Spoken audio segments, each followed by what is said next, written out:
Don't you forget it, the jack. Vibe blowing at the jack. Got the loud jumping at the pack. Everything I'm on slack. Everything I do is got the bands jumping at the bag. Vibe blowing at my jack. Got the loud jumping at the pack. Everything I'm on slack. Everything I do is got the bands jumping out the bag. Another milestone, look at that. Paper boy, got my paper route till I'm 6 down on my back. I'm an old soul like my dad. My old girl's still a fan. Yo girl at the live show, so don't act like I ain't the man. I'm kicking my feet up, get frank like Aretha. I'm calm but I'm teed up, just flip me a stack. The real just doubled up off of the muscle, I stuck to the task. They see me, I'm troubled, I'm bubbling up till it's stuck. And they want me to stay where I'm at. I'm good everywhere that I'm stepping, my presence is crucial. You know that this shit not on trend. On a big wave, I'm controlling the tide. Snake eyes when you rolling the dice. So with the stakes inside, I could never take another nigga advice. They can't reach the sky, I'm aiming up high. I just wanna know what it's like. Y'all know what it's like, I come from outside of this. Out the quicksand, I'm the big man, doing big things. Cop a big change, up a state lines, doing stage dives on cam. It ain't no limit to my vision. Check the temp, I'm on fire with it. Got the bands jumping out the bag, Prosecco on ice. I'm nobody nice, gonna run up a check. Demand my respect. I'm doing the most, I never quit. They want me to quit. I'm good as it come, I'm good as it gets. Vibe blowing at the jack, got the loud jumping out the pack. Everything I'm on slack. Everything I do is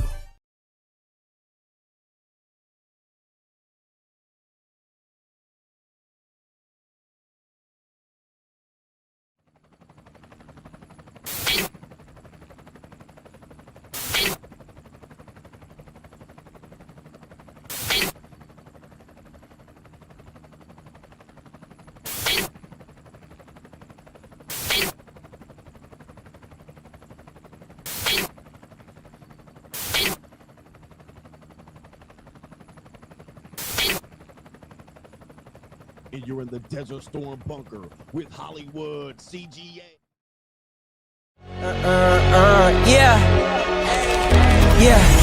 Legends ain't born, they built from the grind. From benches to banners, we sharpen the mind. We sharpen the sword and promise and swore that we going hard and leaving it all on the floor.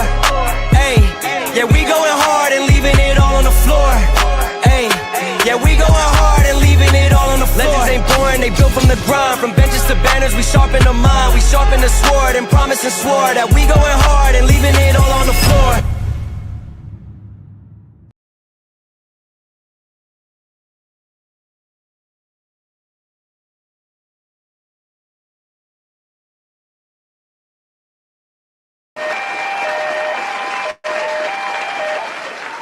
We back. What's going on, everybody? It is Coach Greg Adams back in here with another YouTube live stream. Shout out to the Coach Gang. And that's you. For being in here, being involved, and being active on this YouTube channel. And welcome back to the internationally known and the recognized symbol of YouTube excellence in entertainment. It is the Boss Up Show, part of the Free Agent Lifestyle podcast here on the Free Agent Lifestyle channel. You in here with the Bruce Wayne. It is Ish, the King of Kings, the King of Content, and the Speaker of Truth, yours truly, the notorious one, a.k.a. Mr. Coachellini, better known as the prognosticator, Coach Stradamus. And you're in the Desert Storm bunker with Hollywood CGA, also known as EWF. That is every woman's fantasy in the whole fucking show. I'm the CEO Niggero of Fixes Binds LLC, the unbinder, the undebatable, the undisputed best entertainment here on YouTube. You can call me Senor Gregorio Greybeard. The ladies love to call me Mr. Your third Third leg was just phenomenal. Also the man with one trabajo. That is the ecclesiastical Mitch Slapper. You're looking at the anointed one. Acknowledge me. The founding father of the After Pill, the junior college sociologist, the Morpheus of the mating matrix, the chocolated Confucius, the Black Moses, the deliverer, also known as the man that ecclesiastically walks in the spirit of Elijah. I'm the man with more nicknames than anyone in the gang, but in case you forget those names, just call me Mr. James Bind. Greg DiBiase, the Lord of the Lings, Greg Fu Young. You can call me Genghis CGA, and the Benevolent Monarch CGA, see God Allah. And you're looking at the reigning, defending 14-time demonetized champion of YouTube. Welcome to Friday. We finally make it. What's up, nigga? What's up for the What's weekend? up for the nigga? weekend? We got a great weekend lined up for you this weekend. We got the 4th of July festivities, the 250th anniversary celebration of the United States of America. Also, I believe we have a World Cup game coming up here after the weekend. And we got a whole bunch of other barbecue in there. It's going to be barbecue in there. It's barbecue in there. It's barbecue in there all weekend long. So somebody going to definitely have some barbecue. It's barbecue in there.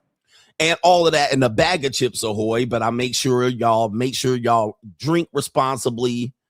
Make sure you exercise good health and wealth. And all of that in the bag of Chips Ahoy. And don't drink and drive. But anyway, man, we got a great show for you lined up today. We're going to talk about TV producer ISSA RAE.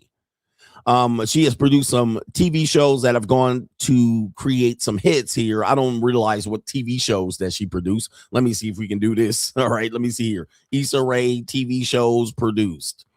Okay, let me see what TV shows she done produced. I don't even know, man. Okay, ISSA RAE. She's a African-American woman, and she's very well known, and I don't know. All right, I guess she's known for Barbie. Did she produce Barbie? American Fiction, Insecure. Okay, any other TV shows that I know of? Okay, yeah, that type of shit right there. I thought there was a TV show she produced or written or acted in. Let me see. Does anybody know Insecure is the one people know her about? All right, shout out to ISSA RAE there. I thought she was responsible for some other TV shows, but I don't see them listed on her biography, her IMBD. All right, but anyway, ISSA RAE, let's go ahead and show you who she is. She's an African-American. Let's see if we can pull her up on our screen. The black people know who she is. White people, you might not know. Look at my African-American over here. Look at him. Yeah. Are you the greatest? Is you know she what a I'm tether? talking about? All right, she's an African, I guess. She looks Nigerian or some shit like that. But there she is right there, ISSA RAE. She's a producer, actor, and all of that. Black women know who she is. Look at my African-American over here. Look at him. Are you the greatest? You know what I'm talking about? All right, her dad is from Senegal. Her mom is from Louisiana. So Nigeria, you're saying. Look at my African-American over here. Look at him. Are you the greatest? All right. You know what I'm talking about? So she has a show here, The Misadventures of the African-American Woman. You know, one of these black women that have a chip on their shoulder. Everything's about being bliggity black. You see The Misadventures of the Awkward Black Girl, this type of shit right here. You see she got her nappy ass African hair here. You know what I mean? Look at my African-American over here. Look at him. Yeah. Are you the greatest? You know what I'm talking about? All right, I've heard Negroes talking about this woman in particularly for a lot. You know, I don't know her from very much. I know the name, all right, but I don't know any of that. Well, anyway, she has an interesting situation on her hand. She recently revealed something that a lot of men don't realize about the female dating strategy. Yes, the dark psychology of the female dating strategy and what actually works for them and doesn't work for them. But in this particular situation, she had to clarify about a comment that she had made on Al Gore's internet while she was sitting there getting froggy with a couple of Fugazi Atlanta dudes here. Because, you know, black women love to hang out with Fugazi, reading rainbow niggas. You know what I mean? I love your NSC queen, you queen, and you go, sir, and all of this bullshit.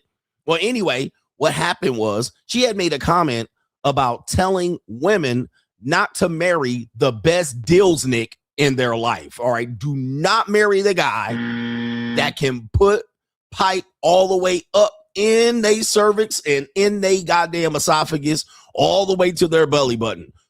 She says, do not marry the best Dilsnick. Well, she caught some flack for calling this particular thing out. And some men definitely was in their feelings. They're like, I'm sorry, what? Okay. I'm sorry, what? Because on both sides of the conversation, this could be an interesting conversation. Say you're the guy with the best Dilsnick and you want to get married. All right. She's telling women, do not marry the guy that put pipe all up in their gizzards. Okay. Do not do that. So if you out here laying the wood on a woman, she's like, don't marry that guy. But what if you're the guy that doesn't lay the wood on a woman, but she wants to marry you. What did you just learn? All right, what the hell did you just learn? You just learned that a woman's dating strategy is to not marry the guy that put all of your lizards in her gizzards. Okay, do not marry. You're not the one that puts your lizard in her gizzards. All right, you're not the one that put all up in that meat up in her mouth. Marry the nigga that cannot have the championship dick. Okay, so you don't got championship dick. She wants to marry you, and that's you philosophy right there. Goodness gracious, the female dating strategy, and that's you. Is crazy work here. So she's not excited about having sex with you. You're marriage material. Anyway, we got that coming up here. We got a little bit of doom and gloom CGA. We got some crime and law CGA going up in here. We got some Straggle and Sniggle theater. We'll matriculate the ball downfield. We got some evil world we live in shit going on here. Oh, there was a case that I wanted to cover here. All right, yeah, I got it right here. We got a case that we wanted to cover. And we're going to talk about how all men pay. All right, I know y'all don't want me to talk about it, but I'm going to show you a situation here of a former NFL player losing his life for this particular reason. But to contribute to today's show, $sign the notorious CGA on the Cash App, Venmo, Coach Greg Adams TV, PayPal is paypal.me/Coach Greg Adams. And that is near the top of the description box on the Free Agent Lifestyle channel. And you can super chat by clicking the link at the top of the live chat or the bottom of the live chat on said Free Agent Lifestyle channel. I hope you guys have a good weekend, and I hope you're safe out here. Take care of yourself, because you guys need it. All right, so anyway, let's get into this part of the show here. We got our brother here, Swarthy Wizard says, famous Keisha you would date from the South. You got to give me some examples. All right, give me some examples. So famous Keisha that I would marry or I would date from the South. I don't know. Give me some examples of famous black women from the South. Famous black women from the South. All right, they bringing up Rosa Parks. All right, I don't want female celebrity. All right, black female celebrity. All right, anyway, from the South. Anybody? Beyonce? Hell no. Viola Davis, Oprah Winfrey, they naming all these old ass Bama ass. Okay, who else? Lisa Ray, no. Nell Carter, no. Kelly Rowland, no. I wouldn't marry her. All right, anyway. Coco Jones, no. Who are these women here? All right, Monica, no. Is Zendaya from the South? I don't know. She don't seem very Southern to me. Who is Nell Carter? Not the fat give me a break, Nell Carter. Zendaya, no. Melissa Ford, no. Skeezer. Lauren London, no. Fannie Willis, Gorilla Grip Fannie, that's going to be a no. Now, I wouldn't marry any of these people, man. I'm just telling you. Where is Zendaya from? Why are we looking at this? Where is she born? Where was she born? Zendaya. She was born in Oakland, so no. Who else? Kelly Rowland, no. How old is Kelly Rowland? Why would I marry her old ass? All right, let me see here. Kelly Rowland is 45. Hell no. Nope. I have a thing. I'm not marrying no old skeezers. I don't care how good they look. All right, she looks good. She looks terrific and splendiferous, but hell no. She older than fucking dirt. All right, now you're like, she your age, coach? Nah, she too old for me. I mean, I'll fuck. I'll hit it. I'll smash. All right, but hell no. I'm not marrying no old Keisha. He said date, though. He did say date. So I would date Kelly Rowland. Hey, Kelly, if you out there, I might let you date me. Shout out to our brother David says, young men need to hear you, coach. Please never quit. Thank you, sir. Young men need to hear this. All right. But we also like to break some hearts. We got to do what we got to do to break some of you niggas' hearts out here. Shout out to Ian Williams says, salute to Hollywood. New world CGA, shout out to you, man. Jordan Jones says, not where I want to be in life yet. Grind time. You got to build your life up. Got to build your life up. Some of you guys' starting point in life is way at the beginning. Some of you guys' starting point, some of you niggas were born on third base. All right. If you're an American, you definitely were born on third base, but it's grind time. You got to have that mindset. You got to build the life that you want. Unfortunately, a lot of people, young people are, malcontents. They're disgruntled because they thought they were going to be handed the keys over to life. And some people do, but that is the exception to the rule. Really, the answer is, and what people have to understand is, you have to build your life very intentionally on a daily basis. And some of us feel like we should be able to have a little bit of leisure time and recreation. You anti-capitalist mongrels running around here like a gremlin, thinking you can smoke up everything and snort up everything and have sex and have free this and have free that. Well, we don't live in that world anymore. The new world order has the world. You have to build your life on a daily basis. You have to get up, wake up, make good decisions on a daily basis on a consistent level, provide consistency. Do not do any of these selfish pleasures or vices. And the world is your oyster. The world is your oyster. If you think that you're going to come out here and make a bad decision, several series of bad decisions on a daily basis, and win, well, some of you guys might win, exception to the rule. But no, man, the rest of us got to live very intentionally. You got to do it. You don't have the ability or you don't have the time to afford to make several mistakes out here. So you got to be careful with that. Do that, and you will feel like you will have gotten ahead. Okay. But if you don't do that, the likelihood of you winning is slim to none, and Slim just died. All right, we got some people over here. Let me see. Do we have some pay pizzles for Shizzle, my nizzle? Let me log into my pay pizzle to see if we got to get some people acknowledged over on the PayPal.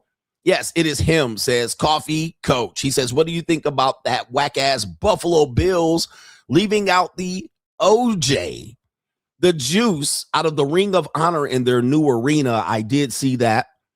I think it's despicable and disgraceful, although I understand what's going on there. You got to understand, these teams are owned not by families and friends too much anymore. I don't know the Buffalo Bills situation, but private equity firms, the corporations, are going to start owning the majority, if not all, of these teams. And the families are going to be put out. Look at what happened to Jeannie and the buses. You know what I mean? Private equity owns the Lakers. All right. So no longer one individual owns these teams. And yes, they had to make a corporate decision on leaving Orenthal James Simpson out of the Ring of Honor, which I think is a disgrace. He deserves to be in there. Just because he killed that white woman doesn't mean he didn't rush for over 2,000 yards. Where the white women at? Okay. They said OJ didn't make the cut. Just because he murdered that white woman and that little Jewish boy doesn't mean he didn't rush for 2,000 yards. All right, anyway. I'm rich, bitch. Now, they never proved that he did it, but his DNA was all on the crime scene.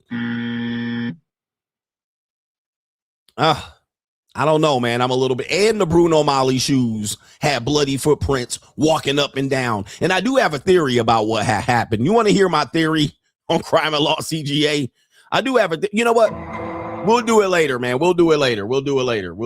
I have a theory about what had happened. Okay, I do. Do I think he did it? Well, all right, just wait. I'm definitely one of these people that have a theory. I followed the OJ case. I was there. All right, I live near Brentwood. I know my white women. Where the white women at? I have a theory of what had happened, but we don't know for sure. All right, I do have some insight on this particular case. If we have some time, I'll just go ahead and tell you guys what it is on Crime and Law CGA. Let me know. I got to matriculate this ball down the field. MF Jones says, I wasn't able to watch the streams because I had to work mandatory overtime. I also took a week off to rest while completing hands-on training by driving downtown and back.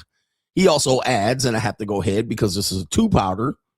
So he's going to go ahead and add some context here. He says, keep cooking on these mama boys, son, husband ass niggies who still hating on you, coach. Use names like Seymour Skinner from The Simpsons, Malik from The Game, and Jody or Sweet Pea from Baby Boy, although Skinner's mom is an abusive biot.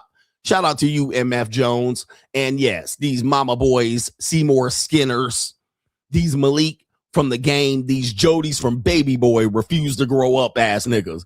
I refuse to grow up and be a responsible adult ass nigga. Mama's boy ass nigga.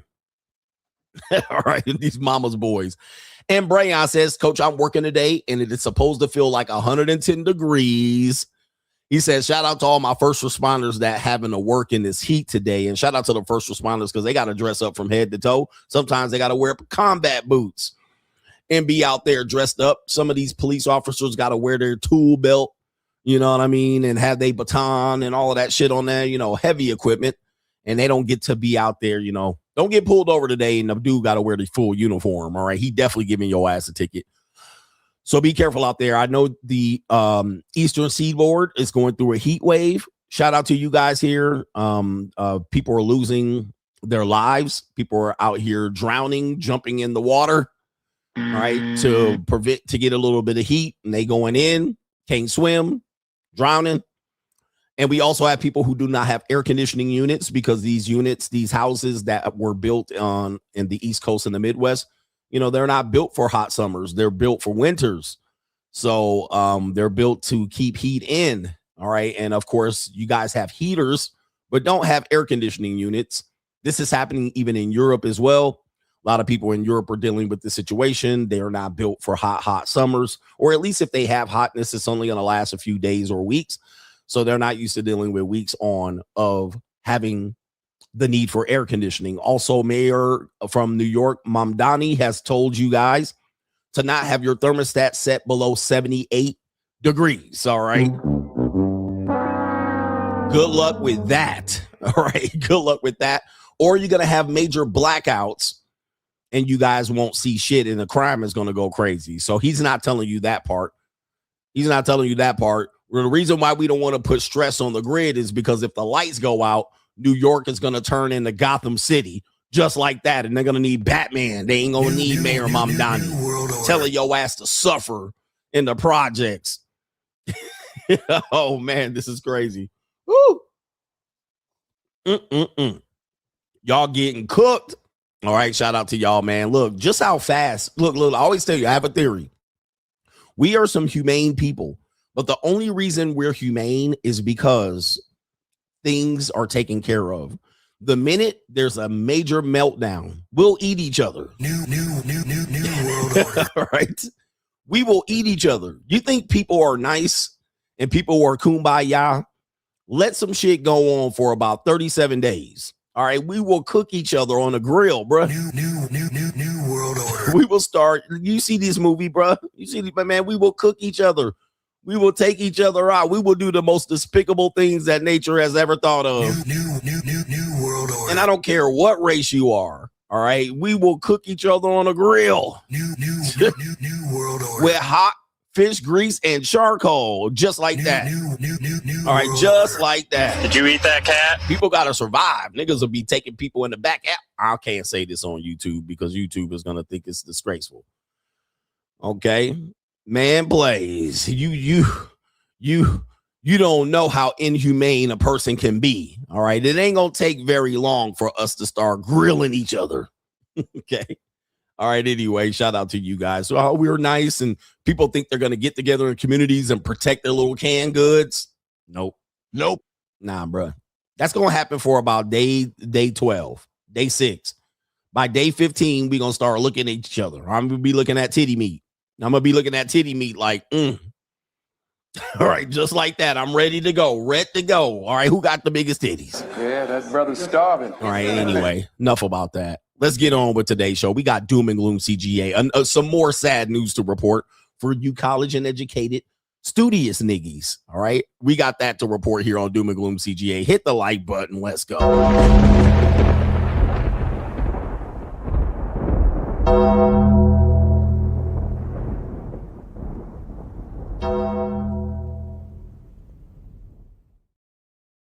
Doom and Gloom CGA brought to you by the New World Order. All right, brought to you by the New World Order. Doom and Gloom CGA here. The college education system has been in a tremendous meltdown for many, many, many years. In fact, one of my first few series of videos was reading a report about how the college educational system will go bankrupt in a period of time. Now, it was early on in that particular time frame where that shit happened. But I'm going to show you this right here. This is me in the year 2019. Look at your boy CGA.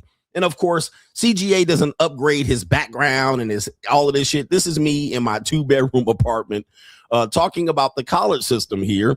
So let's go ahead and play this video here. Throwback time. Half of the colleges and universities in the United States in the next 10 years will be bankrupt. The Rensselaer community is still coming to terms with the announcement that St. Joseph's College will be closing its doors in May. In January, the school announced it would be closing. 2 colleges in New England have shut down recently. 4 more are closing their doors this month. On Long Island, students and faculty at Dowling College are scrambling tonight after learning the school is shutting down this week. For 185 years, this college campus in Vermont was teeming with students. Now it sits empty. In the coming years, closure rates of small colleges and universities will triple and mergers will double.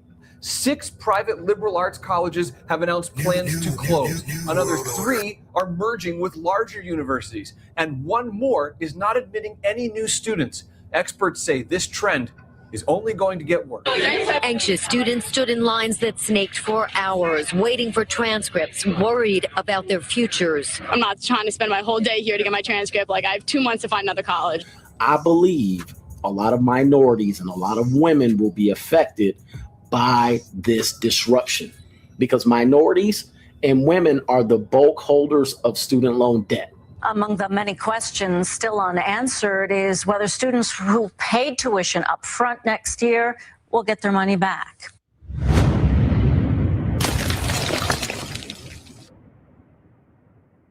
All right. Yes, indeed. Shout out to CGA from the beginning. All right. The beginning CGA right there. Look at that. Salt and pepper CGA. September 2018. Coach Stradamus.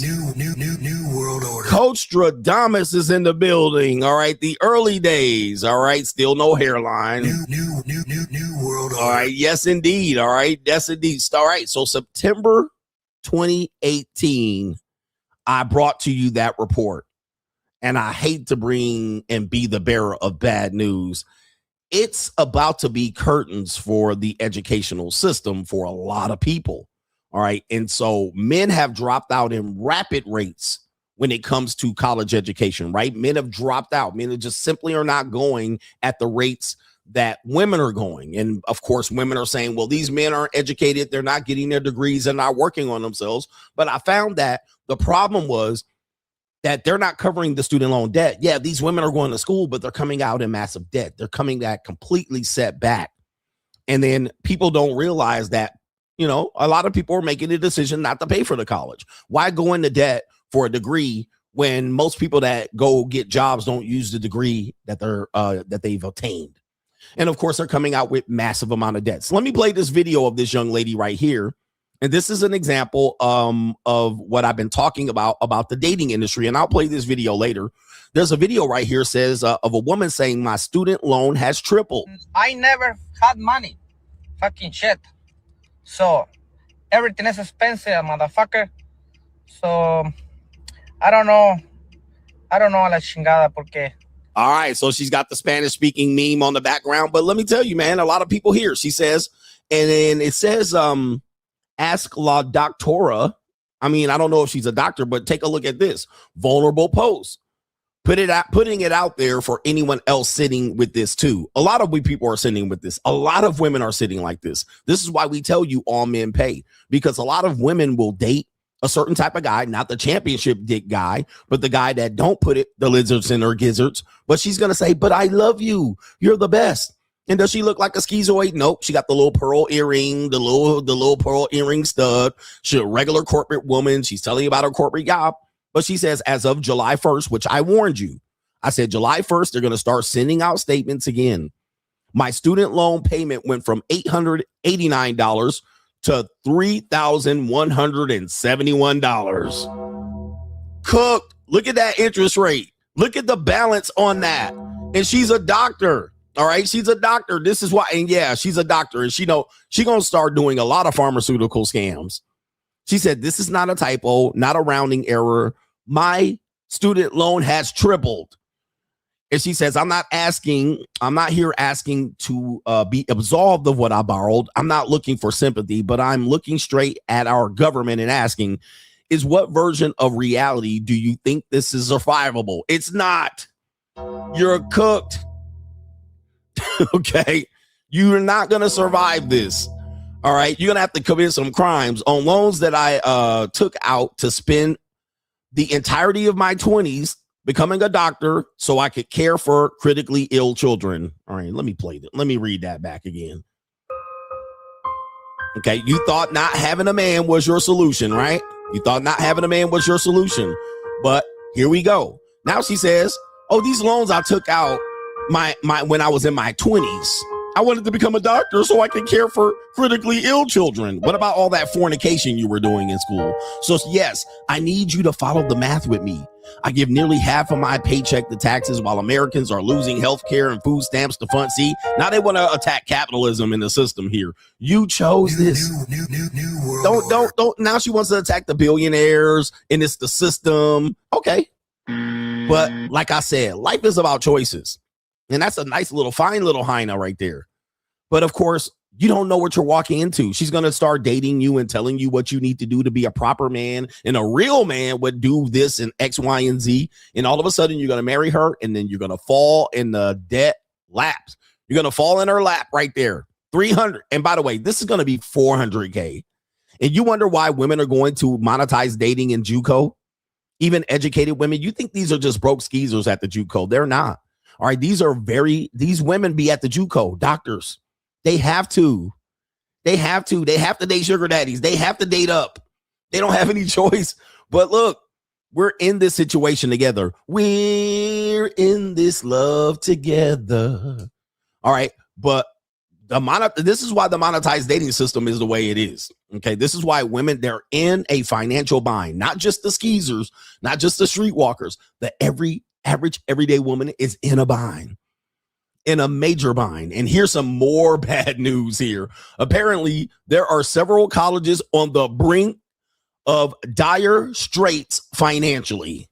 And they've been borrowing money and burning through their restricted donors funds in order to stay afloat. And we got some bad news for several colleges here. Look at these colleges here. Each of these small colleges below are in dire straits financially. We got Drew University, which I believe is an all-black university in New Jersey. I might be wrong about that. But look at these schools here, all right? All have D's, and look at this right here. And it says right here, they're in debt millions. Drew University, $124 million. And you can add every black college school. Every black college university, they're in debt. Almost all of them. 99% of them are in debt. 50 million, 8.9 million, 23 million, 39 million in the hole. All right. And they're out here struggling. Look, a full list. 24 million, 1 million. These are all small universities and colleges. Rider University. And of course, the athletic program many times is separate from that. Okay. And that was reported 5 weeks ago. Their endowments, they're burning into them. Their endowments are gone. Let's talk about some universities you've heard of. Yes, what about these? Syracuse, a new normal. Syracuse faces enrollment dip. First deficit in years. Look at this. The private New York institution has so far dodged many of its peers' woes, but demographic shifts and international enrollment declines are weighing on its finances. What happens? Well, you have, first of all, not many men going to school. All right. So I'm pretty sure if I looked up Syracuse's gender, Syracuse's demographics by gender, pretty sure they have more women than men. All right. Let me see here by gender. Let me see here. Syracuse is 51% female, 48% male. That's actually pretty low. Many college campuses are like 80%, 70%, 60% female. Then you start not recruiting internationally. So then what happens is people say, why all these Asian people coming? Why all these Middle Eastern people coming? And then they restrict these people's access to the university education, which these are the highest people who are going to pay the most money. So people going out of state are going to pay more money. But if men aren't going to school and going out of state, guess what? You're cooked. All right. And who wants to live in Syracuse? Okay. But Syracuse University facing a major deficit. And it says they're expected to miss its enrollment targets for the upcoming fall semester. And it says because undergraduate tuition in the university's primary source of income revenue, it says the fall 2026 enrollment shortfall carries real financial consequences, including a budget deficit, something the university has never experienced in quite some time. All right. So we have Syracuse out here struggling. All right. And they're not the only ones. We have Temple University in Philadelphia. All right. Temple University, inevitable layoffs at Temple as the school looks to cut $60 million. $60 million. All right. So now we're hearing the named universities here. Temple has asked its schools, colleges, and administrative units to cut a total of $60 million to help offset a projected deficit for the 2026-27 season. This is essentially kicking the can down the road. It's a wrap, y'all. And it says right here, the message did not reveal how many layoffs the university is considering as it attempts to close the $85 million projected gap. The Board of Trustees Executive Committees is scheduled to meet next week to consider the budget proposed. All right, so here you go right there. I mean, we got some problems over there at Temple University, problems over at Syracuse. The University of Oregon. Oh, no. The University of Oregon. All right, Skull Ducks. They have now, due to low enrollment this fall, have now built new dorms, but are closing 2 previous dorms. So the University of Oregon allegedly in $65 million in deficit. Yes, you heard that right. Oregon has a $65 million deficit. Okay. All right. University of Oregon. I'm looking to get a fucking discount. All right. On my goddamn. All right. I'm looking to get a discount right here. This is the school university president right here. Right here, news on the UO budget and the road ahead. They have announced right here. Last year, we took the painful but necessary steps to implement nearly $30 million in budget cuts. All right, $30 million in budget cuts. But it says, based on our new numbers, we will need to cut around $65 million. Woo-wee! From our budget to avoid an ongoing annual budget deficit in the coming years. They need to send me some money on, all right, over the next 6 months. Look at this, brothers, man almighty. All right, how the mighty have fallen. All right, college and universities. All right, listen, let's go back for the people here. University of Oregon women are in a bind. Everybody in Oregon is in a bind, but take a look at that. This is a crazy turn of events right here. September 28th. Listen, half of the colleges and universities in the United States in the next 10 years will be bankrupt. Ooh, CGA, the notorious one. Golly. Now, people, when I put that video out, okay, listen to how crazy that sounds. Like 2018 and 10 years is the year 2029. When I put that video out, it sounds like that's crazy. There's no possible way. But take a look. It is very possible. By this point, we are in a new world here. Goodness gracious. It's on like Donkey Kong. Coach Stradamus is in the building.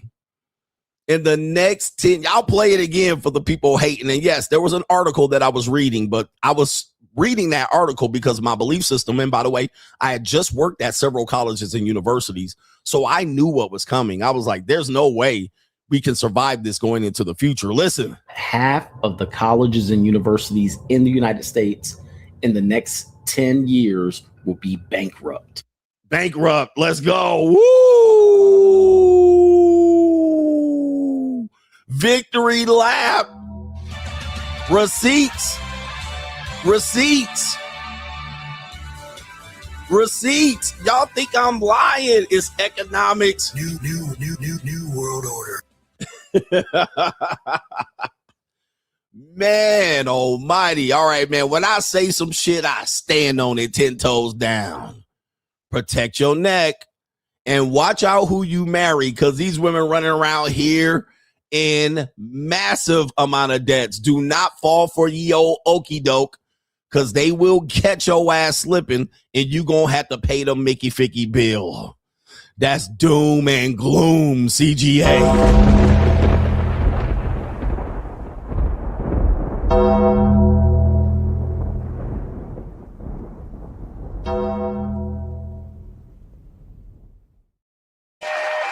Clock that T.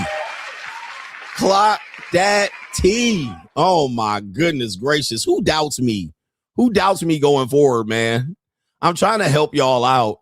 I'm trying to get y'all out here. I know I'm doom and gloom and all of that shit, but I can see the future, man. I can see the future in many ways. And the future, it's kind of like the Jetsons. You know what I mean? Like I heard this thing about the Jetsons where they said, the Jetsons, they said, did you ever notice there's no black people on the Jetsons? There's no black people on the future. Yeah, the future looks bright. You know what I mean? Like, the future looks bright. New world order. Woo. Man, it's hard out here. That's why I say just stay a free agent. Because what did I also say? This is not the time to be in relationships. Like, you can't afford relationships. You can't afford them. They're not free. And men think relationships are free.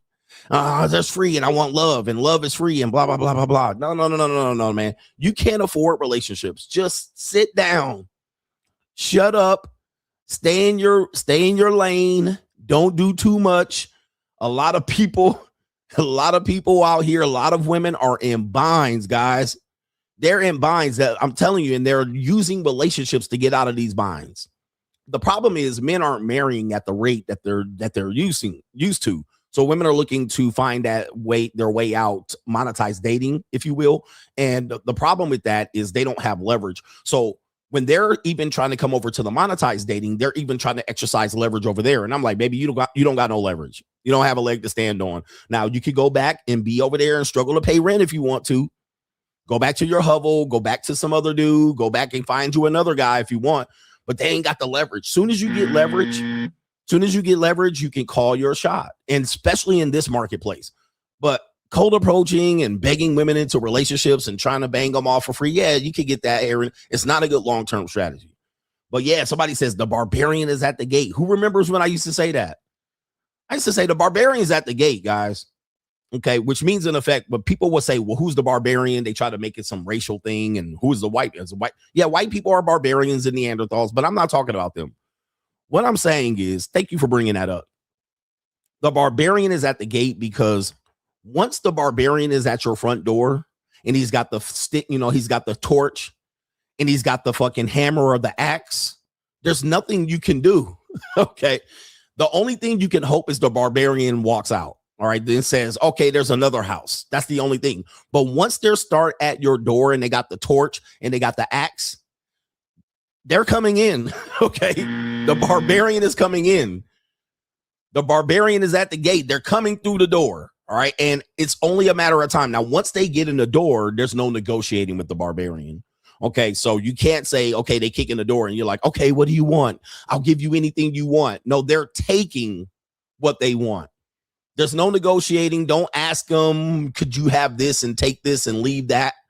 They're taking what they want. That's what the barbarian at the gate is meaning. And when I was saying that before the COVID, before 2020, the reason I was saying that is because I'm like, okay, we've set ourselves up to basically have to be at the mercy of whatever the repercussions are. So now we added all of these things, social justice and You know, you wanted $20 an hour. Like, we've asked for the barbarian. Now that the barbarian's here, you can't say, let's go back to the beginning. I'm sorry. Okay, it makes sense now. You guys have pushed for this. Women have pushed for their independence. You have independence. The barbarian's at the gate. Now don't ask me to come save you. Okay, same thing. Pro-blacks, you asked for certain things, and now you got it. You asked to be equal to the white man. We want what the white man has. Okay, now we've made room for you to get what white people have, and now you gotta stand 10 toes down. Now, if you don't catch up to white folks, it's your fault. You asked for integration. Now this is the results of integration. Don't go back and ask for segregation. Oh, it was better back when we were segregated. It's too late. You can't go back and ask for segregation and be like, you know what, it's actually better when we had our own Black Wall Street and our own banks. Too late. Now you have the Jewish people bank. You asked for it. Now you got it. Okay. You asked to be going to the same colleges and education and schools that white people went to because you thought you was going to be in the old, what do you call the old boys group? And you realize you're still not in the old boys group. You're still in college debt. Okay. You asked for it. Now live it out. And that's what the barbarian at the gate means. You asked for this shit. Everything we got, we asked for. You begged and begged and begged. Now you want the government to help you out. But government, help, please. Nope. So that's my point. Same thing with marriage. You ask for marriage. You get into marriage. You can't get out. Can't go back and be unmarried. You wanted to have kids. Now you have kids. You can't unhave kids. You can't shove kids back up the woman's vagina. All right. You got to go ahead and take care of them kids. So I'm just letting you know, man. Everybody got to pay the piper at some particular point. And that's where we are in our world today. The things that you asked for, you have gotten. And now you have to live out the consequences and repercussions of said things. Okay. You always gonna have to pay the piper. It's kind of, it's like when you take you take a loan shark. You're like, damn, I need this money. And then you go to the mafia dude. You're going to the mafia dude. You're going to the payday loan person. And then you go out and take that loan. Now all of a sudden, the mafia guy, all right, Big Nose Johnny is at your door with two other dudes in leather coats and mock turtlenecks with baseball bats and lead pipes. They about to break your legs. All right. You're going to have to pay the VIG. You're going to have to pay the interest. And you're going to have to pay what they say you owe. You know what I mean? You got to pay what they say you owe. And you're going to be like, wait a minute, them numbers don't add up. And Johnny, Big Nose Johnny, all right, and Johnny the Chin and Big Nose Moose ass, they hitting the pipe. Said, look, the boss says you owe over there with the 20% VIG and the 7 to 8% interest over here. And you curled up in the ball. You're like, but wait, you didn't say 7% interest. You said 6. I said it's 7 over there. All right. And are you telling me the boss is lying? All right. Are you telling me the boss is lying? Hey, Vinny the Chin, come and get this motherfucker. Nikki the Sky. Right? Nikki the Sky is over there. And Johnny the Chin and Big Nose Vinny. Oh, they fucking you up. They fucking you up. You can't negotiate once the barbarian is at the door. You made a deal with the devil. Now the devil shows back up with a receipt. I know this as a principle of life. And I realize that we caused this shit. Do not blame anybody else. Do not blame anybody else. Everything we're getting as a people, we ask for. So don't come cry to me, bitches. But ladies, you could drop off some pussy. I'm gonna tell you, listen, ladies, I'm in the pussy business. Ladies, you can come over here and bring some tears, bring your ass, and toot that ass up, baby. Let it roll. When you pop, lock, drop it. Hey, man, hey, look, I'm not taking advantage. I'm getting what I'm owed. I'm getting what I'm owed. Come over here, ladies. You got a bind that need to get fixed. You can come up here, take your socks off, hop in bed, put that face in pillow, toot that ass up. And then when I'm done, you got to go. All right. It is what it is. I'm just in the marketplace to fix a bind. You need 200 real quick? Come see your boy. But don't come over here promising me love and companionship and relationship and we can go the whole way. Nah, baby. What you can come do is put some ass, gas, or cash. Ass, gas, or cash. Preferably, I'm on the ass part. I don't need no cash, but I can use some. You got to pay your fee. Okay. Pay your fee. That's what we doing today, baby. I ain't got no time. I got the pussy for the money. If you got the money for the pussy. It's James Bond. It's Fixes Binds LLC. All right. Ain't no love around here. I don't need no love, no feelings, no loyalty. All I need is for me to put something on it. I got the pussy for the money. If you got the money for the pussy. I could put something on it. Shout out to our brother Castigator, says shout out to the certified Mitch Slapper himself, the one and only, the notorious one, Hollywood CGA. Shout out to you, brother. Appreciate you, Castigator, for the double sponsorship. Let's go. Shout out to Castigator out here double sponsoring today's show. Sponsoring where the other man could not, because you guys trying to figure out your situation. Castigator knows what time it is, brothers. It is time. There's no tears no more, brothers. It is time. Who can say, press 1 in the chat if you can say that you're financially well off. Press 1 in the chat if you can say, and I would love to have my women of the coach gang in this situation here. Press 1 in the chat if you feel that you're financially well off. Like you can go 6 months without earning another dollar. Not that we want you to do that, but if you believe you're financially well off, press 1 in the chat. And I will be present. Look at, we have a woman said, nope. Yep. Look, nope. Man, women are not financially well off. They're not healthy, right? So, they'll tell you about starting businesses and all of this shit. And dude, I'm going to just tell you, 70-80% of the women in America today are not financially well off. And that means they're in need on a constant basis, which creates stress. It creates stress. It ages you. And they're wondering how they can get out of this situation. It doesn't matter if it's a woman who is in a relationship, married, single. They're in dire straits. They're in dire straits, which means in effect, it's affecting how they mate, how they have friendships, how they date. And it really doesn't get better over time. It gets worse. All right. And this includes women who have jobs, career-oriented women who sell pussy. They're struggling too. Okay. Women who monetize date are struggling. All right. A lot of them don't have a stable living situation. They're evicted from apartments, but they got this Gucci and the Fendi and the Prada bags. They got the bags. Some of them got the Temu and the motherfucking Shein and the Fashion Nova, but that doesn't pay bills.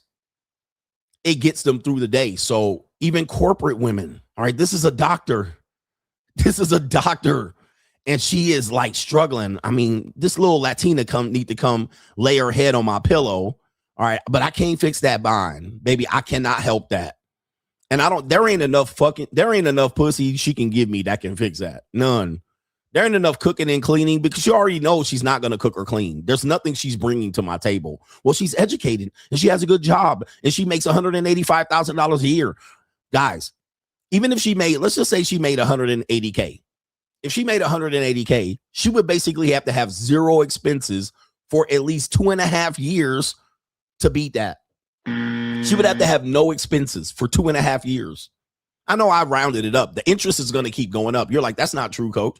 All right, because it's only 360 grand, 330. No, the interest is going to keep accruing on this. So by the time she gets her hands on 2 years worth of expenses, this is going to be 380, 400. Okay. So she about to get, I mean, and she don't look like she'll suck a good dick too long. You know what I mean? She'll do it about once or twice here and there skis and try to negotiate it. So she would need zero expenses for 2 years to cover that, which is never going to happen. But she would hope that somebody comes and saves the day. Right. But that's just one woman. You multiply that by the millions and millions of women in this situation. To me, it's kind of like, I don't want to say it's a wrap, but I don't want to say it's a wrap, but I'm just saying this is my point. This is why when they say you need to have solutions to save the black community, I'm like, bruh, it's gone. I mean, I don't know what to tell you. It's gone, man. It's gone. There's nothing we can do. I think We haven't got out of this. We haven't solved for this. We haven't solved for the amount of women out here that say they got good jobs, but they're in steep consumer or student loan debt. And there's no solution. The only real solution that they have is that they're going to cancel all the debt, which we already seen. The closest they got from that was Joe Biden, who gave you a false promise.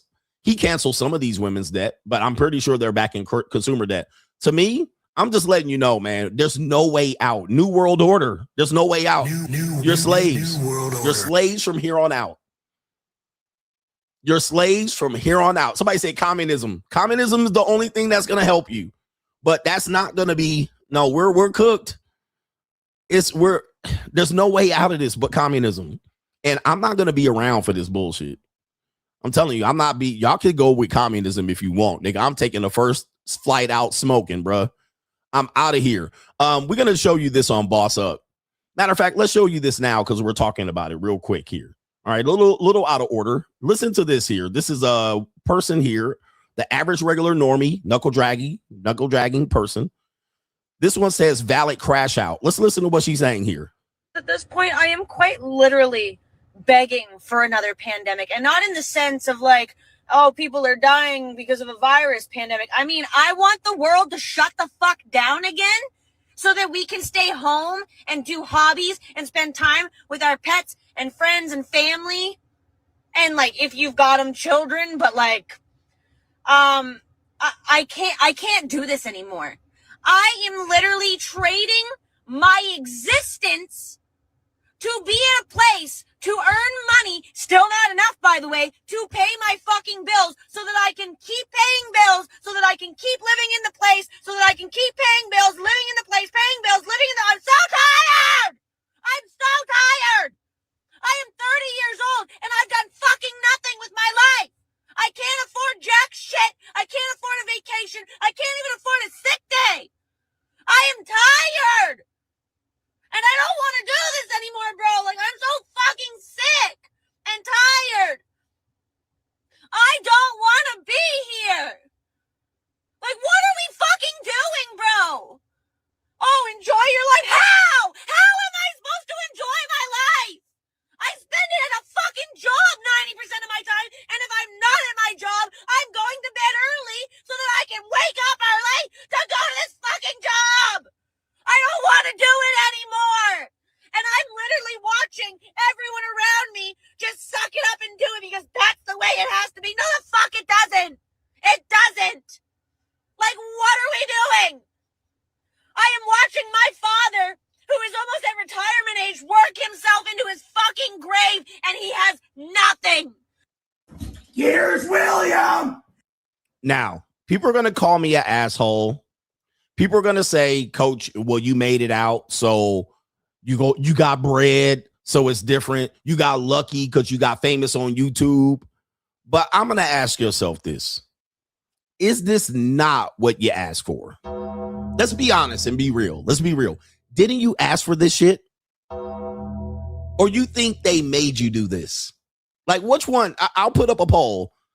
But I wrote about this in my book, The Evolution. I told you, I warned you, you guys didn't listen to me. I told you that this is what we're headed for. Feminism's reverse engineering of American women. I told you, you asked for this shit. You asked for this. You asked for the feminism. You asked for strong and independent lifestyle. You asked for women to have working jobs and careers. You asked for men to, get their cells fixed, and then women are going to go suck dick and smoke weed and do coke and hang out and fuck and drink and party. Y'all want to party and have a no frontal lobe development at 25, okay, and have soft life and work life balance, okay? You asked for this. I told you that this is not going to end well. You asked for every bit of this, and they just provided because you are the people. You voted for these policies. You voted these people into office. You can blame the Democrats or the Republicans all you want. You can blame one side and not blame the other. Okay? You asked for all of this, every single bit of it. This is all your fault. Okay? It is not the system. You asked for the system. You ask for us to help the homeless and the downtrodden and the poor, and then the taxpayers pay for it. And then you go to work and feel like how you can't get ahead. And the reason why you can't get ahead is because you're paying taxes to support the low lifes and the losers. You ask for this shit. You ask for equality. You ask for opportunities. You ask for low wage people to have careers at McDonald's, dropping fries to make livable wages. You ask for every bit of this. Just take accountability. And people don't want to take accountability. Not only that, look, people leaving. They don't want to hear this shit. They just want to hear talk about women. No, fuck that. You ask for this. You ask to go on vacation and go into debt and then not pay that off and then try to figure out how to pay that off and work from behind, and you wonder why you got to work, all right, till age 65. You ask for the open borders. We need to let these people come in. Now the taxpayers paying for those people to come in. Then those people do better than you. Based on that, you ask for this. Okay. Don't blame the system. Blame yourself. You could have, ladies, you could have stayed at home and got beat up by your husband and cheated on and been supported. But nope, you didn't want that. Now, I wouldn't want that either. However, you asked to go to work. Now take your ass to work. Okay, you asked for this, bruh. You said no patriarchy. Now, boom, the men drop out of the system, drop out of college. Now you guys are left holding the bag. What did I tell you about college? That's what I told you about college. And I'm a college educated person. My son is going to college. My daughter is going to college. All right. So people are like, well, what about them? I'm like, look, just go and get the degree when you're young. Don't want to go back to school when you're older. That's the only thing that I'm telling them. Get the degree now, and then we can figure the shit out later, because most people don't even use their degrees. Okay.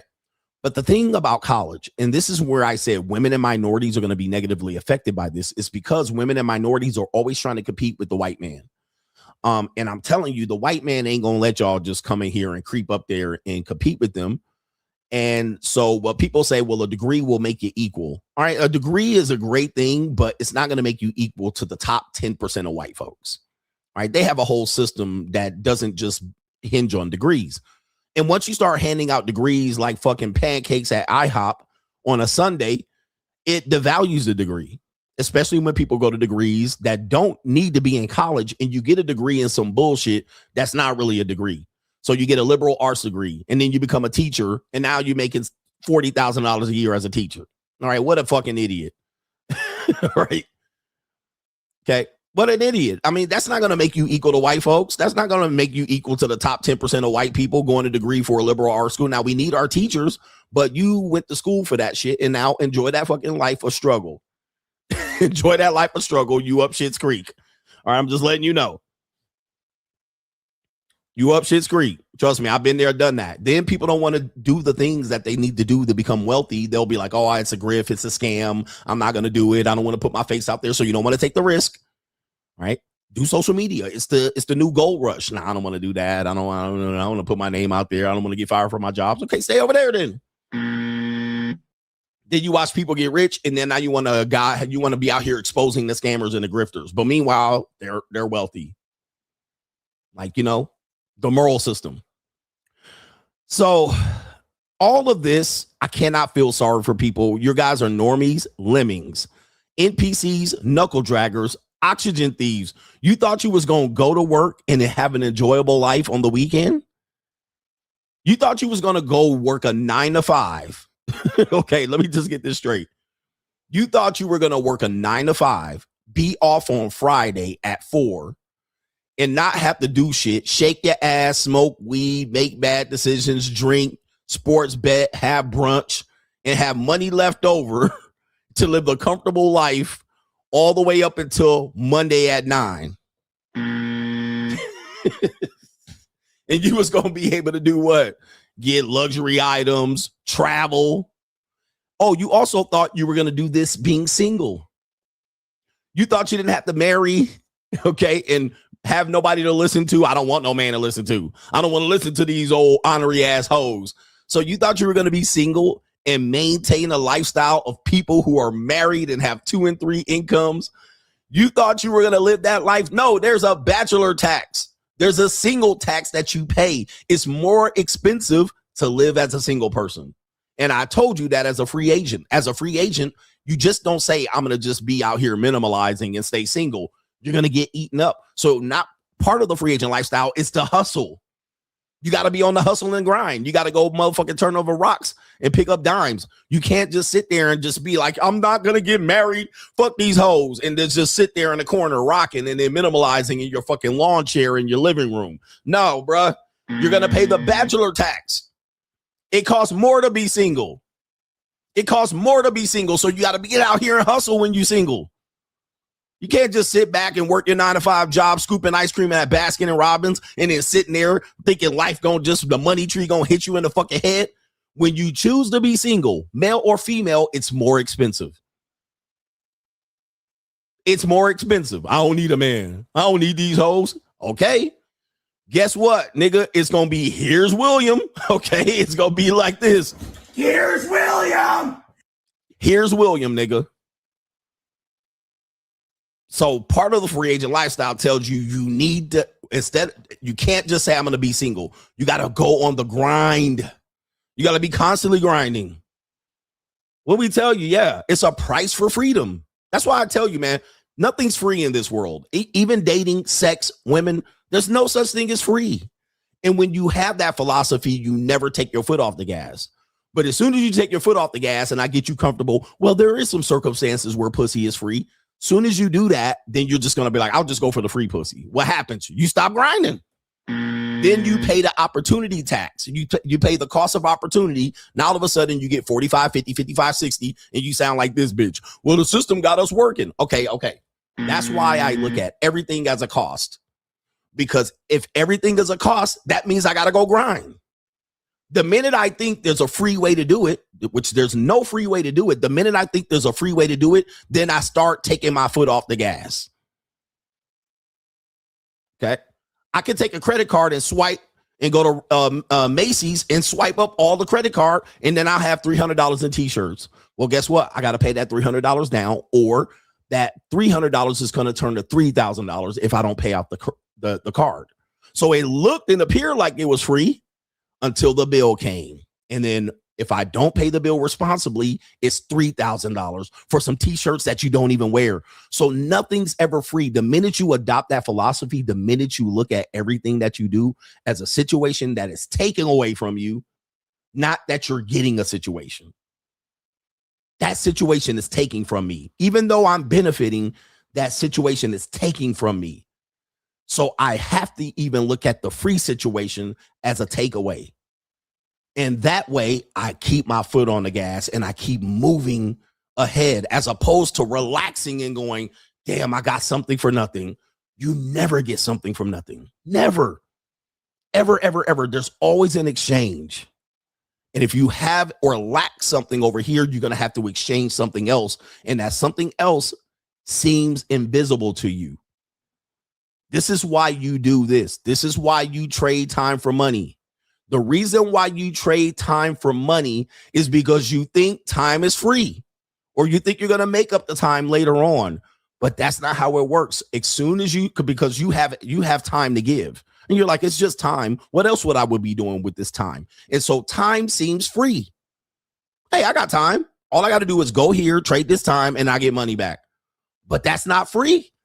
Time is not free. You're actually losing time. You're actually taking away time from something that you could do to make more money than that exchange that they're giving you. But you want it the easy way.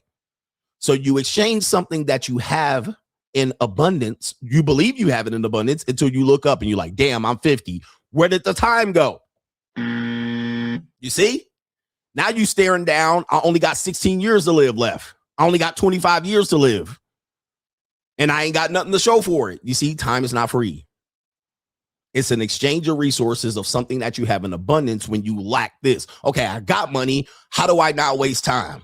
Okay. Woo. Now, as soon as you start adopting this, life is going to get good, because you're going to start putting your foot on the gas, and then 5 to 10 years, your life is going to change. But if you still fighting this and fighting me, you're not going to get what you want. And you're going to just be a complaining ass nigga thinking the system is going to do something. Guys, let me just tell you something. This system is going nowhere. All right. There's too many people that have to benefit off the system the way it exists today. So there's no anarchy. There will be no rebellion. There will be no fucking revolution. Just to let you know this.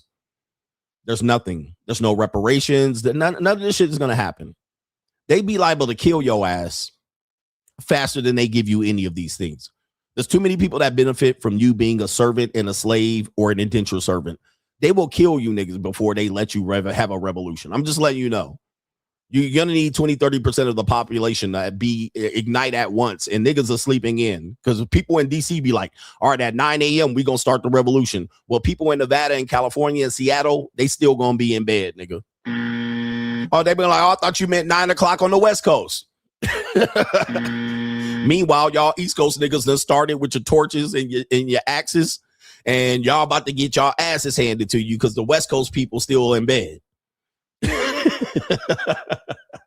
Because y'all got to start at the same time, nigga. Because if you don't, the government in Seattle gonna be waiting for your ass as soon as you show up at the gates. They be like, yeah, they go, oh, okay, we got tipped off. We saw y'all niggas marching over there in New York. Now in Los Angeles, they waiting for y'all niggas, all right, with catcher's mitts. All right, so y'all niggas then smoked out. Oh, man, I thought, hey, man, 9 o'clock Eastern or Pacific. What happened? Now y'all all in the fucking gulag. It's a wrap, guys. This is the system. Now, complaining about the system is not going to do anything, niggas. Okay? It ain't going to do anything. All right, y'all, look, and I'm going to tell you, man, it's only going to take 200 of y'all to get mowed down for y'all to sit the fuck down. All right, 200 of y'all get mowed down, and it's a wrap. Okay. One tank rolls over one human being, and everybody stops in their tracks. Okay, fuck that. All right, you're going to see they bones crunch up, and they're going to be sitting up down there looking like a crushed can. And you're going to be like, damn. Oh, so they running people over with the tanks? There goes a revolution. All right, just like that. New world order. And they turn your Wi-Fi off. They turn your air off for your walkie-talkie. All right, they turn off your fucking water. They'll just turn their fucking air conditioning off. Just turn their air conditioning off. Turn their water and Wi-Fi. Guess what? New world order. It's a wrap. The revolution is over. All right, y'all niggas it's gonna be curfew, martial law.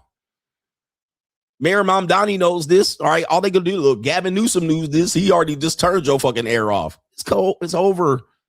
Turn that. Then it gets dark. They just gonna turn the lights off. Just turn the lights off on these niggas. Okay, it's new world order. So the system is what it is. In your lifetime, it ain't never changing. So you better get down with the bullshit. All right. Yeah. Somebody said they just set some shit on fire. They did that in LA. They just started torturing the whole properties, and all them niggas was running down the hill with their Range Rovers. Skedaddling. All right. Gone. What about our insurance? Louisiana, they just started like, okay, when it rains, let's just open up the levees. Fuck it. All right. They just be like, all right, let's open up the levees. All right, y'all already fucking below sea level. All right, let's just, that levee cracked, and look at what happened. Whoops. I mean, dude, it don't take much to shut y'all bullshit down. All right, anyway. And how do I think like this? Well, that's why they call me Coachellini. All right, that is from Mussolini. My nicknames make sense. All right, that is the old Mussolini. Coachellini is why they call me this. I think like a tyrant. I think like a tyrant. I just don't have the power over the tyrant. All right, but if I ever get power of a tyrant, well, this is how I will coach y'all. This is how I will rough y'all up. It's not that hard. I would just be like, you know what, these niggas tripping. All right, set that shit on fire. By the way, in Philadelphia, remember in Philadelphia they did that? They had a whole black community down there with them old pro-blacks talking shit. I was like, man, light that shit up. All right, all of a sudden, they just lit the shit on fire. Who remember that? Press 1 in the chat if you remember that. The Philadelphia fires. It was like, man, burn that shit up. Now, I'm not saying conspiratorial that they set it on fire. All right. All right, but they changed the whole map. They was like, burn the whole shit up. Changed the whole map. Ran y'all asses right out of town. All right, but If you look it up, 1985, it says right here, most tragic instance of authorities destroying a black community by fire in Philadelphia occurred May 13th, 1985, when the city police dropped an explosive device on the headquarters of the Black Liberation Movement, MOVE, M-O-V-E. The explosion subsequently deleted 11 people, including 5 kids, destroyed 61 homes in the predominantly black Cove Creek neighborhood. Torched it. New world order. That was like, these niggas is, okay, burn it up. All right. I'm telling you, it don't take much. And they can control the fire. They just put the fire trucks outside the city, the little limit right there. All right. They can also, most of your communities don't have a lot of in and out access. Some of y'all are hemmed in by railroad tracks and bridges and overpasses and underpasses.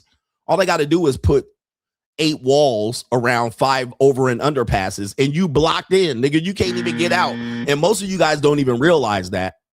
You red line gerrymandering district ass niggas.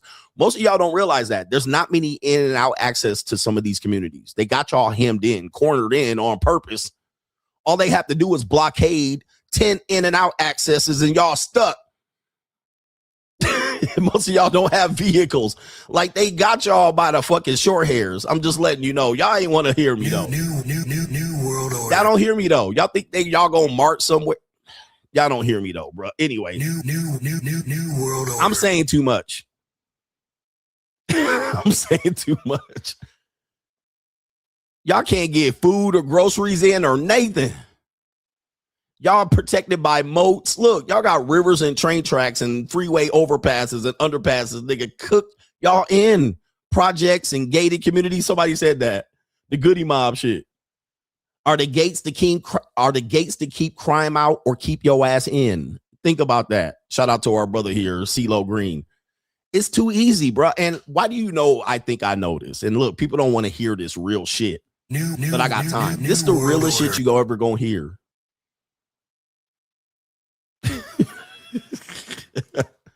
This is the realest shit you ever gonna hear, but people aren't interested in this. That's why people be like, Coach, why you keep just talking about this? Well, people are interested in it.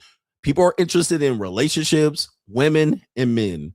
Soon as I start talking about this, y'all niggas start running for the hills. Oh, this shit getting too hardcore. Okay, all right, look, let's talk about relationships. Let's talk about women. Let's talk about men. That's where the numbers are. Nobody wants to hear this shit. All right, so let's get back to the ignorant shit. Let's get back to the motherfucking ignorant shit. Fuck it. I ain't wasting my time, nigga. Let's keep the views up. We done lost 300 people. Come on, get them 300 people back. Let's talk about the ignorant shit for you lazy slop ass niggas. Okay? Y'all don't want to talk about the real shit. The numbers prove it. You don't want to talk about it. You don't have an interest in it. So let's go back to the ignorant shit. Fuck it. All right, Straggle and Sniggle Theater. Just like that. Ignorant shit. Back on the menu, nigga.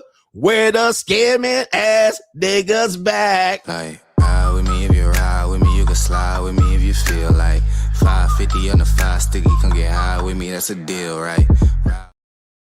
Bread and circus, nigga. Bread and circus.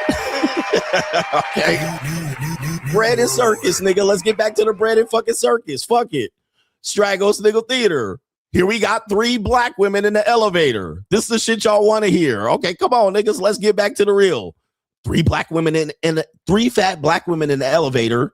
The elevator's too heavy. Take a look at this. At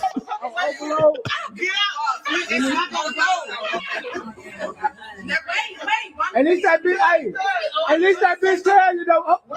You stuck. Nah, you stuck. See, that's the shit y'all want to see. That's the shit y'all want to see. Okay, we can do that ignorant shit if you want. All right, look at all these fat black women in the elevator. Gorditas. All right, look at this. All right, they done overloaded the elevator. Y'all. All right, look at that. And they had to back out. Overload. All right. Look at that one. How many of these big? Oh, look at these Donkey Kongs. Look at this, bro. This is a disgrace. Look at that. Is that a lesbian? What is this? Is this a what do they call it? A stud? Look at the titties on this stud. And she got sideburns. The stud got sideburns. Look at that. All right, this is crazy. This is insanity, brothers. This is insanity. All right, here. It's an evil world we live in, too, huh? Okay. Just like that. All right. Straggle wants to go theater. Okay, why is this doing this? All right, Straggle wants to go theater. I hate when that happens. He says, I need a new channel for the NWO. It's only going to be 200, 300 people over there. All right. People don't want to hear that shit. So we over here talking about fat black women in the elevator. Fuck it. All right. Look. And don't ever blame me for not kicking the reel because y'all not ready for it. You see where the numbers is at. So let's go back to some more ignorant shit. Straggle Sniggle Theater. We got a guy that says all his girls' feet should look like this. Okay, here we go. Fine shits who got these on them. You know what I'm saying? You feel me? You mean I only like the, you know what I'm saying, that got these on them. Oh. If your means don't look like this, fuck out of here, dick. Oh. Yeah, that's brother Star. This definitely a broke nigga. All right, so he wants a light skin, looks like a Puerto Rican woman's foot right here. And look at them fucking slump hooves.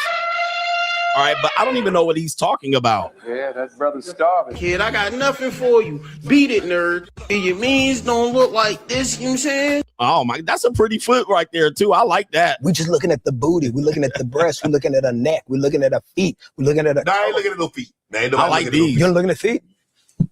All right. All right. People were complaining that her second toe was too long. Oh man, that's too much, man. These is a nice little chiclets.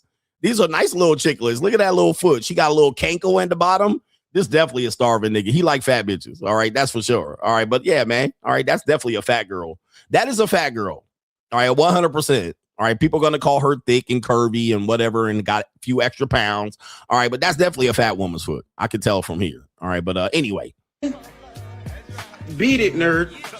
I only like fine shits who got these on them. All right, I only like fine shits that got these on them. All right, shout out to them. I like these feet. I'm starving for these too. All right. Yeah, that's brother. I definitely want to see them feet up in the air. All right. I definitely want to see them toes up in the air. I want to see them toes curling. Is he talking about the nail polish or what? I think he's talking about the nail polish. All right, but he's starving. All right, Straggle Sniggle Theater. What do we have here? We have the black church is at it again, y'all. The black church. And I don't know if this is an African black church or what, but apparently here, let me see if we can pull this up here on your stream. Apparently this pastor in this church has a robe and he's preacher found a sneaky way to cheat on Sundays. What in the world are we looking at here? What the hell? Oh my God, no way. All right, purple and gold. Is this a Hebrew Israelite church? Oh my goodness. Is he getting fixed? Is he getting his meat fixed right here? I don't know, YouTube. Let's just say it's not that, but yo, what are we doing right here? Yeah, that's brother Starving. All right, what are we doing? Yeah, pray for the Lord. Pray for the Lord. Oh my word. Is this the type of church I want to be in? Oh, he getting that venom out. He getting that venom out. What is he doing, man? This is crazy. Oh my Lord, he getting fixed up. Oh, his eyes bugging. Oh my Lord, and look at the oh my goodness, this is incredible. What are we doing? Hey, bro, come on now, dog. Oh yeah, he's like, come on, man. Oh yes, Lord have mercy. Thank the Lord. I'm out here just finessing the fuck out of these people. All right, they giving me money. They sucking me off in the middle of church. Oh, thank you, Lord. I have the dream life. Wowzers. What the hell? Oh, my goodness. Down in the back of the... Oh, my God. No way. All right, is this a Hebrew? Oh, he like a... Oh, my Lord, word. All right, do not go over there for that man to do it. Don't cover him up, Lord. Look at this woman right here. All right, look at this. Okay, this is crazy looking right here. What does she got going on? Okay. All right, you can get your binds fixed and your prayers answered. That's Straggle Sniggle Theater. Ride with me if you ride with me. You can slide with me if you feel like 550 on the 5 sticky. Come get high with me. That's a deal, right?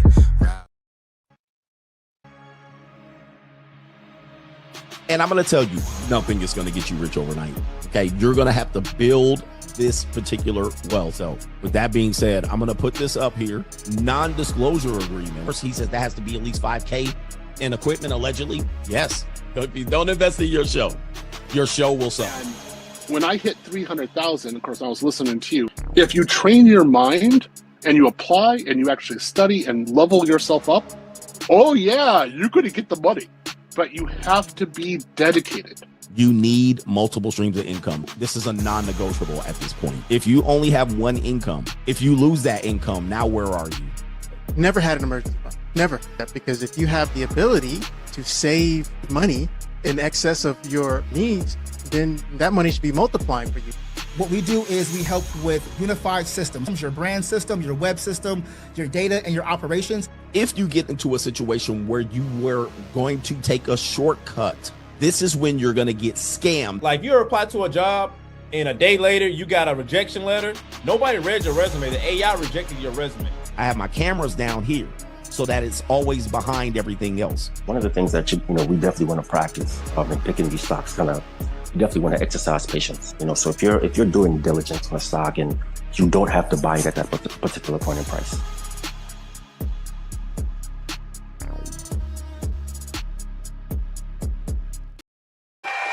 Patreon.com/Coach Rick Adams. Join the Money Mindset. We're going into the Money Mindset Elite at the end of the summer. So join. A lot of the things that we have as benefits are going to change and be removed for the new members.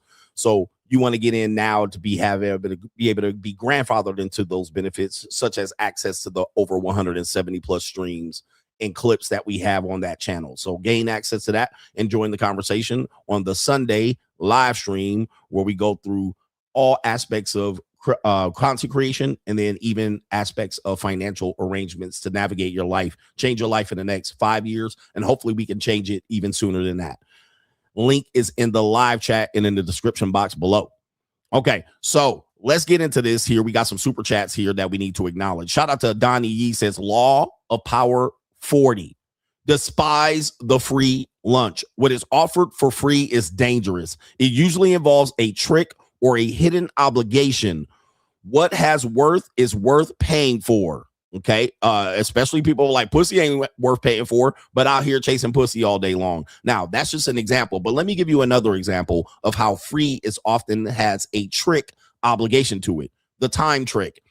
You guys look for entertainment to do on the weekends. Have you ever been put in this situation where you'll say, hey, listen, I have, it's expensive to go out. Everything costs. It costs $60 to do that, $50 to do that, and it adds up during the weekend. And you look for something to free to do. They have a free concert in the park.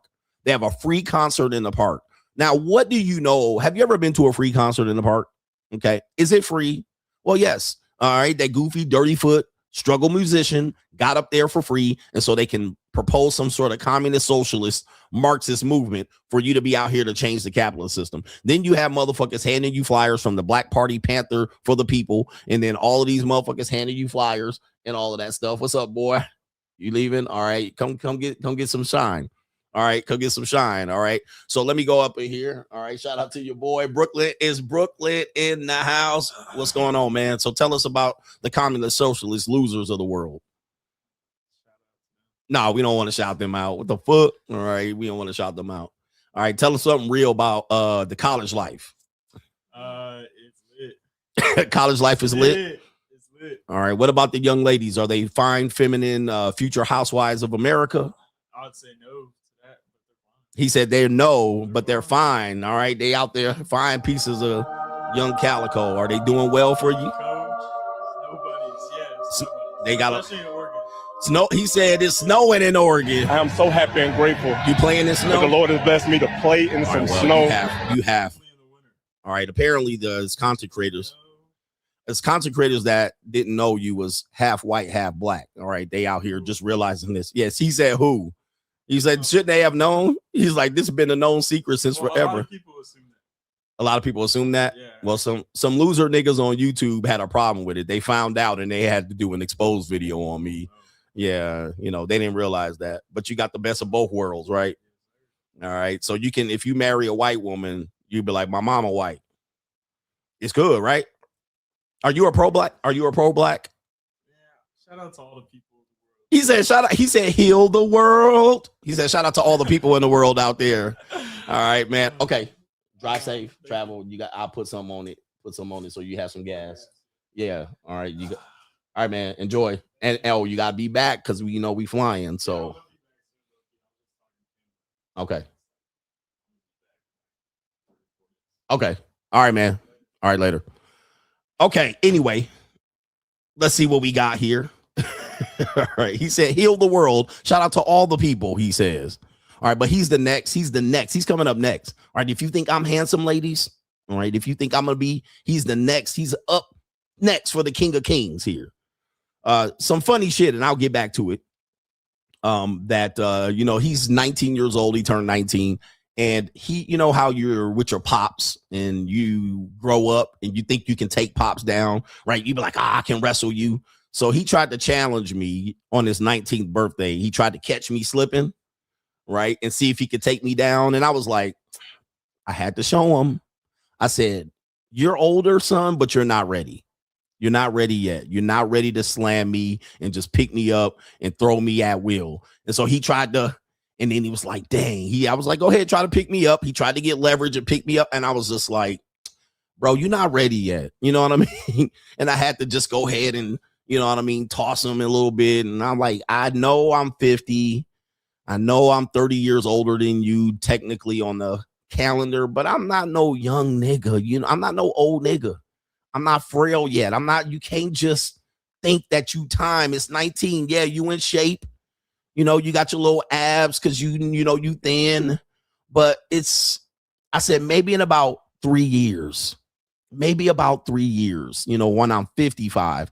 But even then, it's not time yet. I had to sweep the leg and shit like that. So, it's not time yet, son. But he thought, he was like, I could pick you up. I could slam you. It's not, no. All right. Some guy in here, pro-black. So you married a white woman that thought the grass was greener. See, these people, they're slow. You guys are slow to the game. You guys are very, very, very slow to the game. It shows that people don't listen to me. And it's a wonder why I try to leave you ignorant motherfuckers behind, because I be lacing y'all up on the game and showing you this is why I never put anyone. I never put any woman above any. Okay. I've never done that here. I've never shitted on black women solely. And most of my complaints about dating and relationships is not about black women. Okay. But there's so many people that are so far behind. It's ridiculous. And I'm like, dude, I'm telling you, I've never left information out. The only information I left out is for legal purposes only. I've told you what's up. I told you the benefits of black women and the negatives. I told you the benefits of white women and the negative. I told you the benefits of Latina and the negative. I told you the benefits of Asian women and the negative. I've never put any group of women above the other, ever. Not one time during my show. Now, if you show up during my show, the black people tend to be a little bit more sensitive when I talk about black people. That's your problem. But I've never talked about how great white people are. I've never talked about how great white women are. I just talk about the benefits and the negatives. All women have fatal flaws. All women can get you. Okay. So I've always been open about that. Now, the funny thing is, your problem is you're projecting your own racism on me. And I've never been about you projecting your own racism on me. If you are an ignorant idiot pro-black, if you're a racist white person, that's your own ignorant racism and prejudice that I do not practice over here. I don't practice that over here. We tell you things, we're open. So when people see things like that, they are like, oh, well, that's your, no, that's your problem. Okay. But I am an equal opportunity racist over here. Equal opportunity. I talk about every type of woman, but I never put one woman above over here. I've never practiced or preached that. Matter of fact, it's funny that pro-blacks are the most racist towards black women. I found the black manosphere has been the most racist group against black women. It's been the black men on the internet. The pro-black men that are against interracial dating have been the most racist towards black women in the history of the fucking internet. All right. I have been the least racist towards black women. My show has been less racist towards black women than the pro-blacks and men against interracial dating. You have been the most racist against black women on the fucking internet, and it ain't even close. But let's go back to what we were talking about. It ain't even close. Okay, anyway. He said, yep, same dudes talking about Keisha. Every video you talk about black women and Keisha, every video, you will find just a handful of videos where I just targeted in on black women. You can't even find more than 10 videos where I typed in black woman. All right. I've avoided typing in the word black women because I never wanted my videos to actually be in there talking about black women. And I've been on YouTube for 10 years. You could probably find 10 videos where I said black women. All right. So you guys have the own self-hate, but oddly enough, you guys also want to defend black women when I talk about them. It's the weirdest. It is the real weirdest thing. But let's go back to the free concert. Let's go back to the free concert. The free concert, just quickly here. You think the concert's free, but then you pull up and there's nothing but a massive propaganda organization. All right, you got them handing out flyers for this socialist, democratic socialist movement. And then you have the free campaign for the poor peoples. And then they're collecting money for donations so they can give the poor people. Now the concert's not free. What else do? They have food trucks. They have motherfuckers selling jewelry and bracelets out there and watermelon and motherfucking Kool-Aid pineapples. Now you got to park 8 blocks down, or you can park for free. You can park for $15 here in front of the library. Right? They got they motherfuckers walking by with popcorn and cotton candy and drinks. He said the abortion concerts. Yeah, water bottles for $40. This motherfucking old mammy in her goddamn daishiki and African garb selling bracelets and shit and charms and rocks. Okay. You didn't left there. Now, the problem is you be like, well, I ain't going to spend nothing on that. But you take your wife and kids, and them kids see all that goddamn cotton candy and blow pops and motherfucking bubbles and spinners and balloons. Your kids going crazy over there. They smelling all that popcorn and shit. You done went out there. Yeah. The blood drive, the dance therapy, and the donations for this. They done went and whooped your ass. All right. You done spent $75 when you plan on spending none. Yep, shitty body oil and fucking lavender, motherfucking, what do they call it? Lavender fucking smell incense and shit, candles. Okay. Yep, nigga outside selling bootleg NBA jerseys. See, this is what I'm talking about of where they say despise the free lunch. Donnie E. There's nothing for free, bro. It's normally a trap or a trick or a hidden obligation to get you in. It's free, but how about that $49 donation that you can tax write off? And they're going to write you a receipt so to get back to the pro black canned good and soup operation, nigga. Just like that. Just like that. I'm telling you, man, like, you guys don't see this coming, and you did all of this. Now you got to sit in 8 hours of traffic to leave because you didn't pay $15, but it's only one way out. Now you stuck in traffic 2 hours to get back home. And you thirsty, hungry because you done saved all your money trying to eat, but now you sitting at home, my bruh. Yep, they selling Final Call newspapers. The Nation of Islam selling Final Call newspapers and Bing pies. Man, ain't nothing free, bro. Ain't nothing free. Don't ever think, bro. You could have paid some money to go to a lounge and smoke some hookah and had some motherfucking Hennessy and lamb chops and came out cheaper and all that shit. Yep. And then the fight break out. Niggas start shooting. That's where if it's free, guess who's gonna be there? Poor people. Poor people that don't got nothing to lose. Now they start shooting up the spot. Now you got to run to your car. You gonna pay some sort of way, nigga. You gonna pay some sort of way, bro. Now niggas shooting and shit. Niggas getting stabbed. The stab nigga come out and stab 50 people. 50 people hurt at the free concert. Okay. 50 people injured. Now when you go pay for shit, normally niggas don't stab up the place. Now, there's some one time here and there they'll do.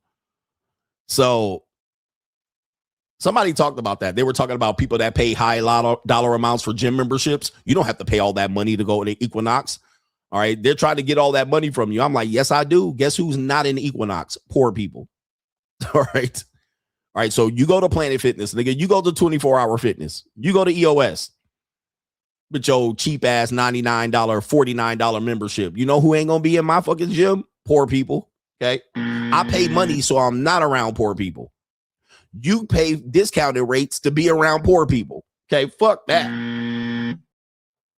All right. I pay money to not be around ignorant motherfuckers. All right. It ain't because I'm paying for all these amenities. I'm paying so niggas don't come in. All right. That's what I'm paying for. I pay high rent and high mortgages in gated communities so niggas don't walk up and down my street with they nigga ass kids and Mexicans tagging on the fucking walls. That's why I'm paying. I'm not paying because this is a better property. I'm paying to stay away from poor, ignorant people. All right. People are like, these houses ain't no better than the houses downtown. That might be true because the houses downtown got brick, mortar, good, they standing. All right. But yeah, this piece of shit house, I'm not paying for this house because it's nicer. I'm paying for this house because it's away from niggas.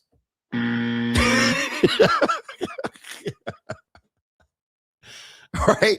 It's not that hard to figure out. People be like, they paying all that money to go to that nice gym and they ain't no. I'm paying so poor niggas don't come in my gym. Nigga, that's what I'm paying for. I'm paying for safety and security, nigga. All right. People be like, I heard you wasting money. They got the same equipment in EOS. This might be true. But I don't have a bunch of college kids trying to fucking fuck my wife in the gym. That's college kids looking at this nigga. Okay, this nigga wife, this nigga husband ain't here. Not college niggas. What's up, baby? Yeah, I know old women got the best pussy. All right, I don't got holla monsters talking at my girlfriend every time we go to the gym. All right.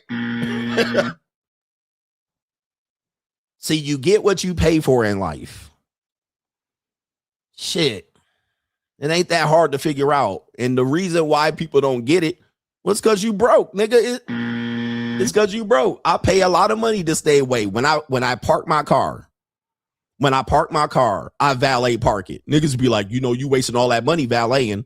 Most people don't realize that in Las Vegas, valet is free in most all the places except for the high-end casinos. Valet is free. People don't realize that. But y'all niggas out here parking way over there and way over here and all the way down there. Nigga, I ain't paying that valet. I'm like, it's free. Especially when you eat dinner. Now, here's the funny part about it. You got to pay the tip. All right. So I pay the tip, $5, $10 for them to bring my car around, or I pay even $60, $70 to have them park it up top. Here, park it right in the front. So motherfuckers can see me getting in and out of this bitch. All right. Park it right here so I don't have to wait. All right. As soon as I pop out, all right, my car's right there. Pull that bitch around. Now, the reason I got to do that is because if I park a Porsche 911 way down here, motherfuckers going to start scratching my car, busting in there, kicking the tires, putting dents in it, opening their door all on the top of my door, spitting on my shit. Now I got to walk. I'm going to get carjacked. Niggas wait for me to hop in the car, block my shit, steal. You know what I mean? Like, I'm vulnerable parking my shit with the normies. So I'd rather just pay to secure my vehicle and have someone block it and watch it. So you ignorant hating motherfuckers don't be out here collecting thoughts. Now you're going to say, coach, nobody going to do that to you. What's that one nigga name? XX Tentacion. That nigga went out there, parked in the regular parking lot, went to that motorcycle store. 3 niggas saw him with a bag full of money, pulled up in his car. They went to their van, blockaded this shit, and killed the nigga. Like, that's what I'm talking about. Hey, look, I can minimize that risk by parking in valet. That's worth the payment. I get to live another day. I get to keep niggas away and dumbass broke poor people away from my shit. Okay. So it's worth me paying $10 extra to park. It's more convenient, it's quicker, and it's safer. Okay. Despise the free lunch. We're teaching you lifelong lessons here. Lifelong lessons. I'm teaching y'all lessons that most motherfuckers cannot pick up. You're not going to pick it up because you're going to see it as a waste. Well, that's a waste. And I wouldn't pay that. Same thing as Costco. Y'all motherfuckers go to Costco gas. Y'all be sitting in line with 13 cars deep in Costco. to save 28 cents a gallon of gas. Now, listen, it's your budget. You do as you wish. But I see that as a no. Fuck that. Fuck that, bro. I'm going to sit in the fucking line to get gas. And then guess what happens? People get heated. People start cutting people in line. You get extra defensive. Don't cut the line. You out in the parking lot. You done wasted an hour to get gas. All right, fuck that, man. Pull up here, jump out real quick. Dip. You either save time or you save money. You don't save both.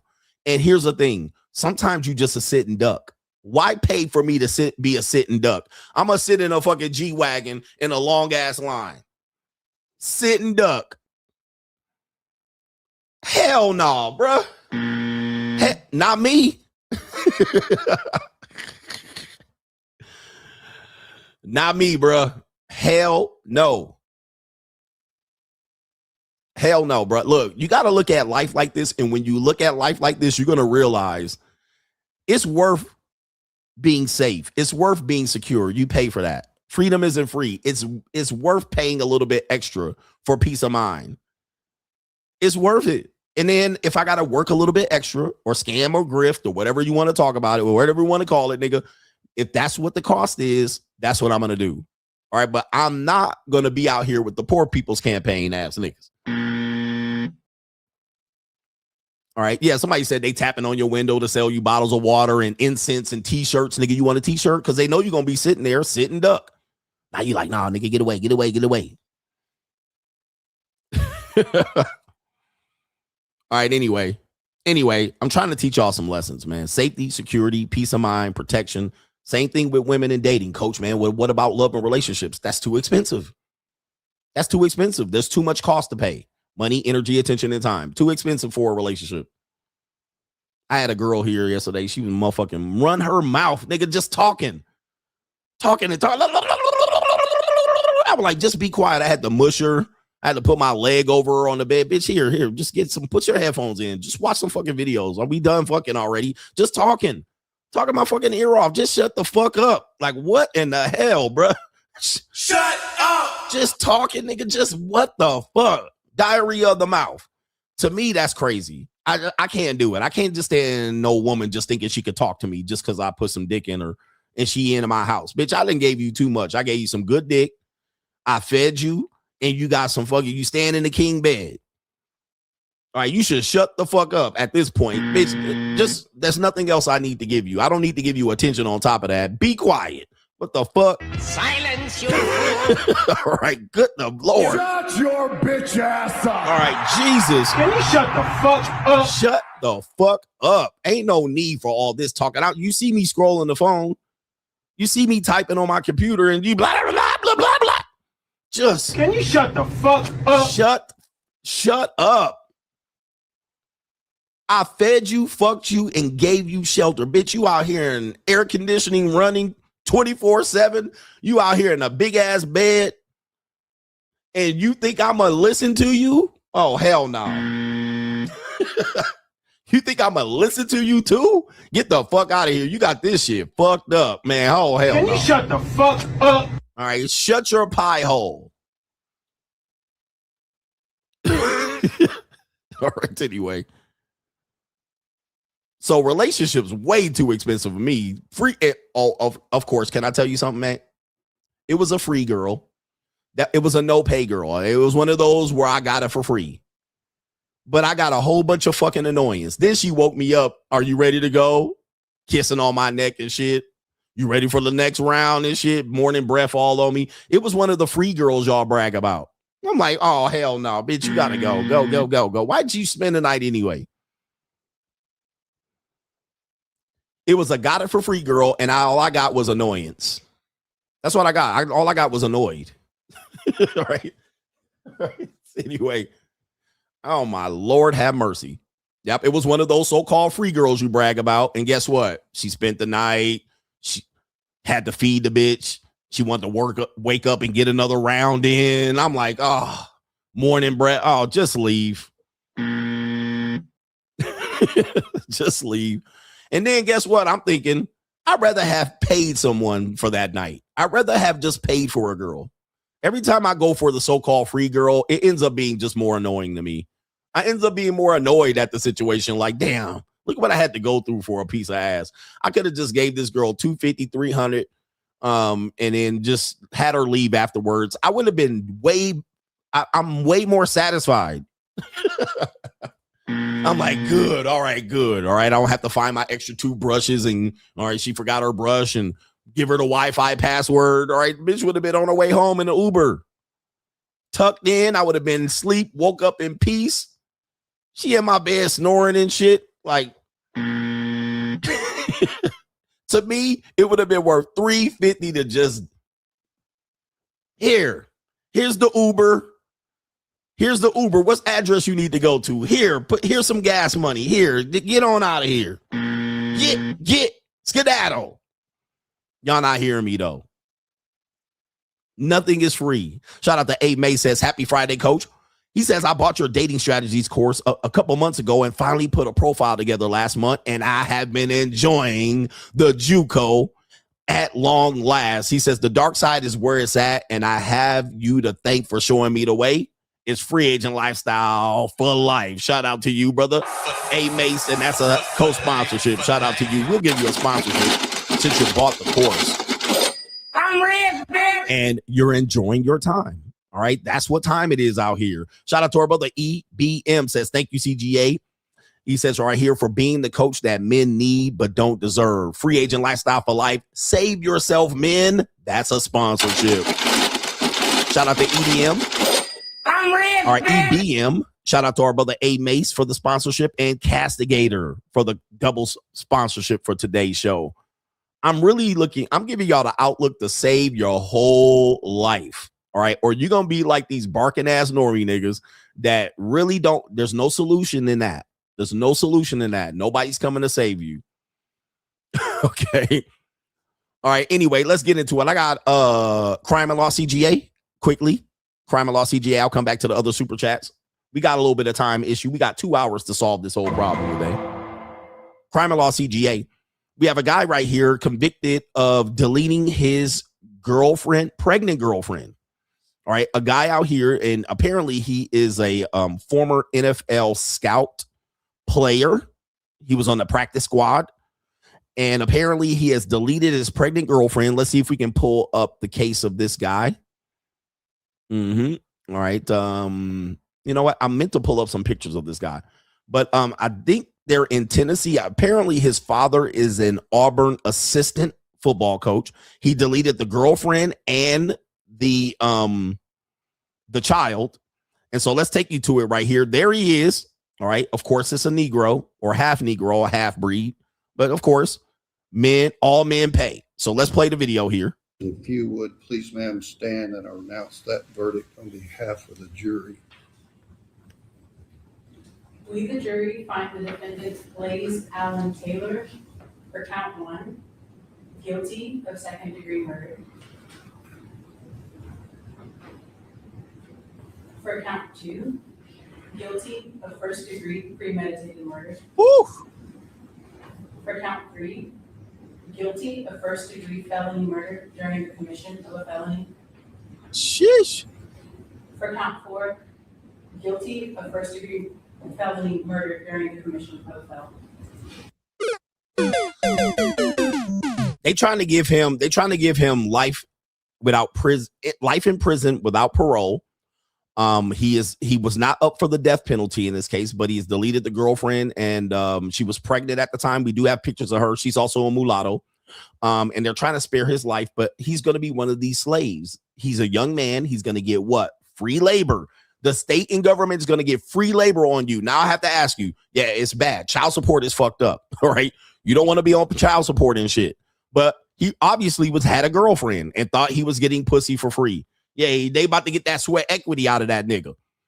And they're trying to save his life to get that sweat equity and make him sit up in there until he's 80 years old. But here's a young lady here. There it is. I got a girlfriend. What about love, ass nigga? But of course she was pregnant, and he was like, nah, fuck that, bro. All right, now you got to go. And there's her pregnant belly there. We do have pictures. Apparently there were photos that he had taken right before he killed her. Right. And he has been convicted of killing her.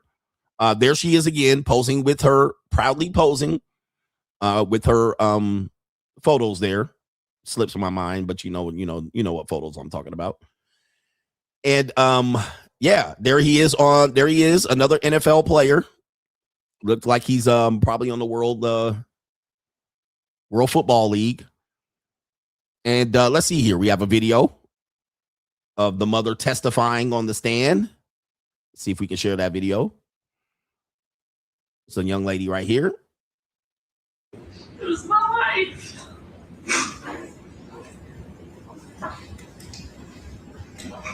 Everything I did was for her. All right, so there she is, beautiful young lady. Yeah, ultrasound. Thank you for helping filling in the blanks where I get a little bit of a brain freeze. The ultrasound pictures there, and she was happy, ready to go. We do have pictures of him. Let me see here. Pictures. What's his name? Blaze Taylor is his name. And they had taken a picture like hours before he deleted her. Okay, they had taken pictures together, and he tried to delete them from his cell phone. So, as to say he was not with her at the time they had taken the pictures, as an alibi. Let's see if we can pull those pictures up. But I ask you at this point, did he pay? Did he pay? Okay, this is the situation I try to warn you about. Look, you try to avoid child support, but you could have avoided the pregnancy. You could have avoided the relationship. I think he wanted her to get an early termination of pregnancy, and she decided not to. And he thought it was too late. He was like, you know what? Ray Caruth time. Now he's paying with his freedom. Now he loses his freedom. So when I say all men pay, this is a form of payment that guys don't want to realize. Now, are you going to be in a situation? No, but that doesn't mean you're not going to be in a situation where you're going to pay child support. All right. You get a woman pregnant. You out here fucking with free pussy and love and relationships, and she gets pregnant and she says, well, I'm going to have the kid. Now you paying child support. I mean, there's ways that you will get payment on the back end. There was a dude in Thailand that refused to pay $15 extra for a woman he paid to have sex with. Killed her. Now he about to get the death penalty in Thailand for $15. I'm just letting you know, gentlemen. I get it. But all men gonna pay at some particular point. You're gonna pay on the front end or the back end. He done traded 50 years of his life for child support. I mean, this is insane what these guys are doing, and I'm looking to expose these guys just to show you how shallow and short-minded men are. You're short. Look, it was fun. Look, when he was having sex with this young woman, he thought, yeah, this is great. This is wonderful. He didn't have to marry her. He didn't have to do, but it was great cream pieing her, homeboy, wasn't it? Look at this video. Watch how his shoulders slump when he get this verdict. Look at this right here. Look how he's sitting up and he getting motherfucking guilty verdicts. Look at that. He realizing, damn, I should have just let her have a baby. For count 4. Look at them shoulders go down. Yep. It's a wrap, dude. It's a wrap. It was fine when you was cream pieing. During the commission of a felony. Look at them shoulders. For count 4. All that life gone. Guilty of first-degree felony murder during the commission of a felony. All that life gone, bruh. I'm exposing these men, man. I'm exposing these men. These men need to be exposed. Nigga, that shit ain't. It was cool when you was up there getting them nuts in. It was all gravy when you thought this is too easy. Bitch loved me for me. She just let me just nut in her. It was cool when you was out here free running through bitches. It was gravy, wasn't it? But when reality is about to hit, you ain't getting no more pussy. Pussy ain't gonna be free at all, bruh. You getting up the Duke shoot. Violated. Oh, man, be careful, gentlemen. Be careful. That could be you. I hope it can never be you, man. I hope y'all never trade these situations for this. This is incredible. All right, we got, what is this segment? Crime and Law CGA. We'll just do it because I got to get through this show. Actually, we'll do Inside the Minor Modern Women. We'll switch it up. Inside the Minor Women. This woman says, why are black men so charming? All right, this particular post went viral. Okay, white men in here, insecure white men were in the comments going crazy. All right, so this woman right here, as you can see, average plain Jane white woman. You can see her titties are very soggy. I mean, look at this. I mean, you can see her titty shaking and jiggling right here in her shirt. She don't have a bra on. But what happened was, since white women have to compete in a marketplace where they almost have to be perfect to get a Brad or a Chad or a white guy that has muscle and money. Look at the titties just jiggling. They rarely get complimented by white guys. Okay. White guys typically run through these girls and give them false sense of security, but they know they don't qualify for the top tier white guys or really the top tier guys of any race. And as we say, there's no wall as long as there's black men and Mexicans. So her question is, why are black men so charming and polite and they smile at me? Okay, that's her question. And as you can see, she ain't bad looking. She just average, right? So she's average to below average. I mean, you can see her here. I mean, she got them titties out. But let's see what we got here. Let's listen to her. Going to be controversial. Why are all black men so fucking charming? Just any small polite interaction in public, smile at you and they look directly in your eye, like they know your soul, and you're like, wow. I know this is all right. So that's her commentary, and I got some comments on this one. I don't think anybody got this right. All right, I think people got this wrong, and a lot of guys right here are in here. The black guys, the black fit guys are saying, yeah, because we're charming and this, and they're here want a real answer. Black gentlemen were taught their whole life when they walk in the room, when they speak to someone else to, when they, to be nice to them. My mama would have beat me if I didn't. There's my mama. All right. So we have to be nice. We want to fit into society and shit like this. This is why blacks date outside their race. Other races love us. Black women talk shit about us. They made it about black women. I still think they got it wrong. White dudes were blaming right here. I bet the serpent was hella charming to Eve. White dudes got in their insecurity too. This guy says, wow, I haven't seen a positive black man post in weeks. Thank you. Here it is. This is the white guy because they crave naive, chubby white chicks. That right there is the answer. That's the answer right there, gentlemen. Y'all can bring up all of this. We're nice, polite, respectful. We want to fit into society. People are going to think we're ignorant buffoons and thugs and hoodlums. Let's just be clear. Black men target low-hanging fruit. I'm going to be real with you. Niggas, Max, free niggas, and we like chubby white women. That's without a doubt. Men like chubby. But what's happening is the Max, the niggas that's trying to get easy pussy from naive women, that's who they're going to target. That's who they're going for. The niggas that run game, the suave niggas that out here, they getting it for free. This the type of women they getting for free. Okay, this is the type of women that they're running game on. You always see them. They'll be like, I'll be doing this and I'll be doing that. If you ever happen to catch a picture of the women they're saying they're getting, that's what they look like. Alice the Goon type of bitches. All right, regular. I mean, this will be a nice fuck too. I'm telling you, I've had plenty of women like this too, but I don't brag about it. All right, I don't brag about women I bang out like this. Okay, I just keep them where they are. All right, but dudes are always going to holla monster at naive looking innocent women to get and run all over them. That's what's going to happen. That is the bottom line. And white dudes know this. I mean, everybody should know this. But the dudes in there saying, well, black men, we're very charismatic and charming because, we have the gift of gab. And no. It's just that you guys are trying to fuck innocent, naive women who you think are easy targets. That's it. That's what it is. Okay. You don't have to make it more than that, bro. Don't be out here. Well, my mama told me that, to fit in the white greater society, to be nice. Okay. My question is, do you black men talk to white men in public? Do you smile at white men?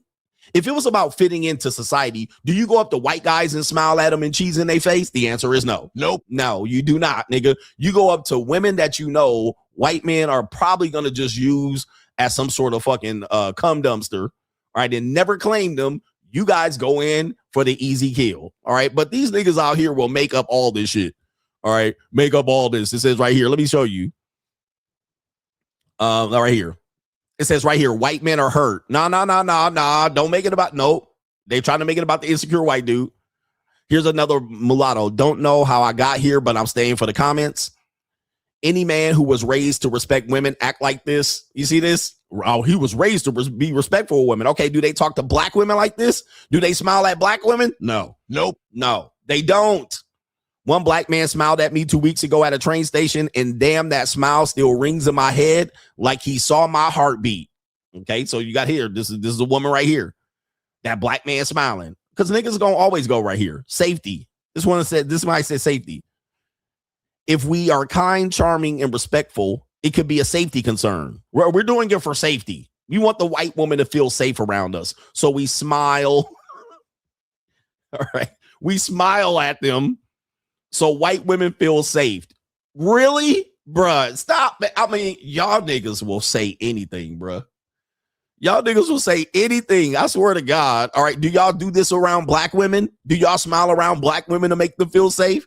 Nope. No. You don't. Do you go around Instagram baddies and smile at them to make this is crazy.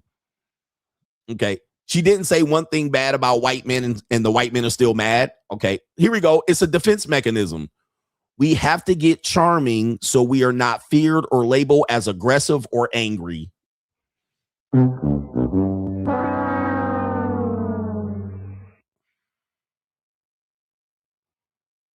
We are always performing, and it gets baked into our subconscious to always perform charisma.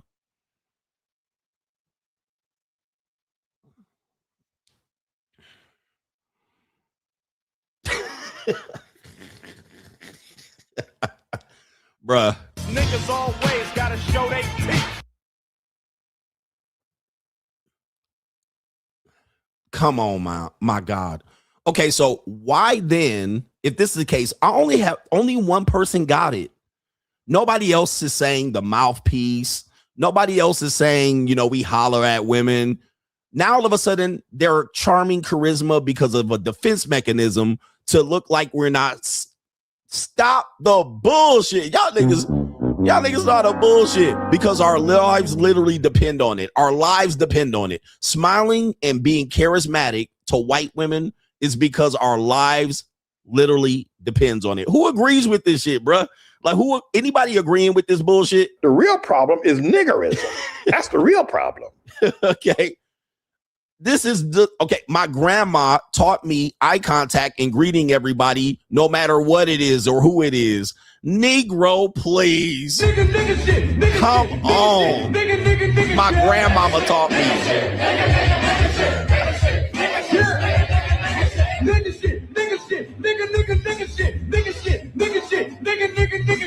Look at this. There we go. It's in our DNA, and you haven't met a Caribbean man, I see. Of course. I mean, a Caribbean man going for it. Yep. Oh, man. In honor of Mother's Day, shout out to our mamas who raise us right. Oh, my God. Nigga shit.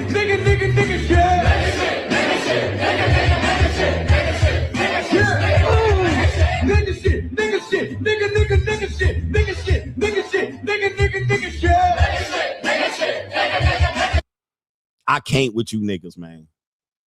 What it boils down to is this. Skinny black dude, big white girl. Skinny black dude, big white girl. Skinny black dude, white girl. Skinny black dude, big white girl. This is incredible. Y'all niggas sometimes, I can't. Now my mama and my grandmama, dear mama, so y'all can talk to fat white women and make their heart swoon on the fucking train. Like this, y'all bringing y'all mamas into it in self-defense about white people lynching you so you don't get killed if you don't smile at fat white bitches. Like,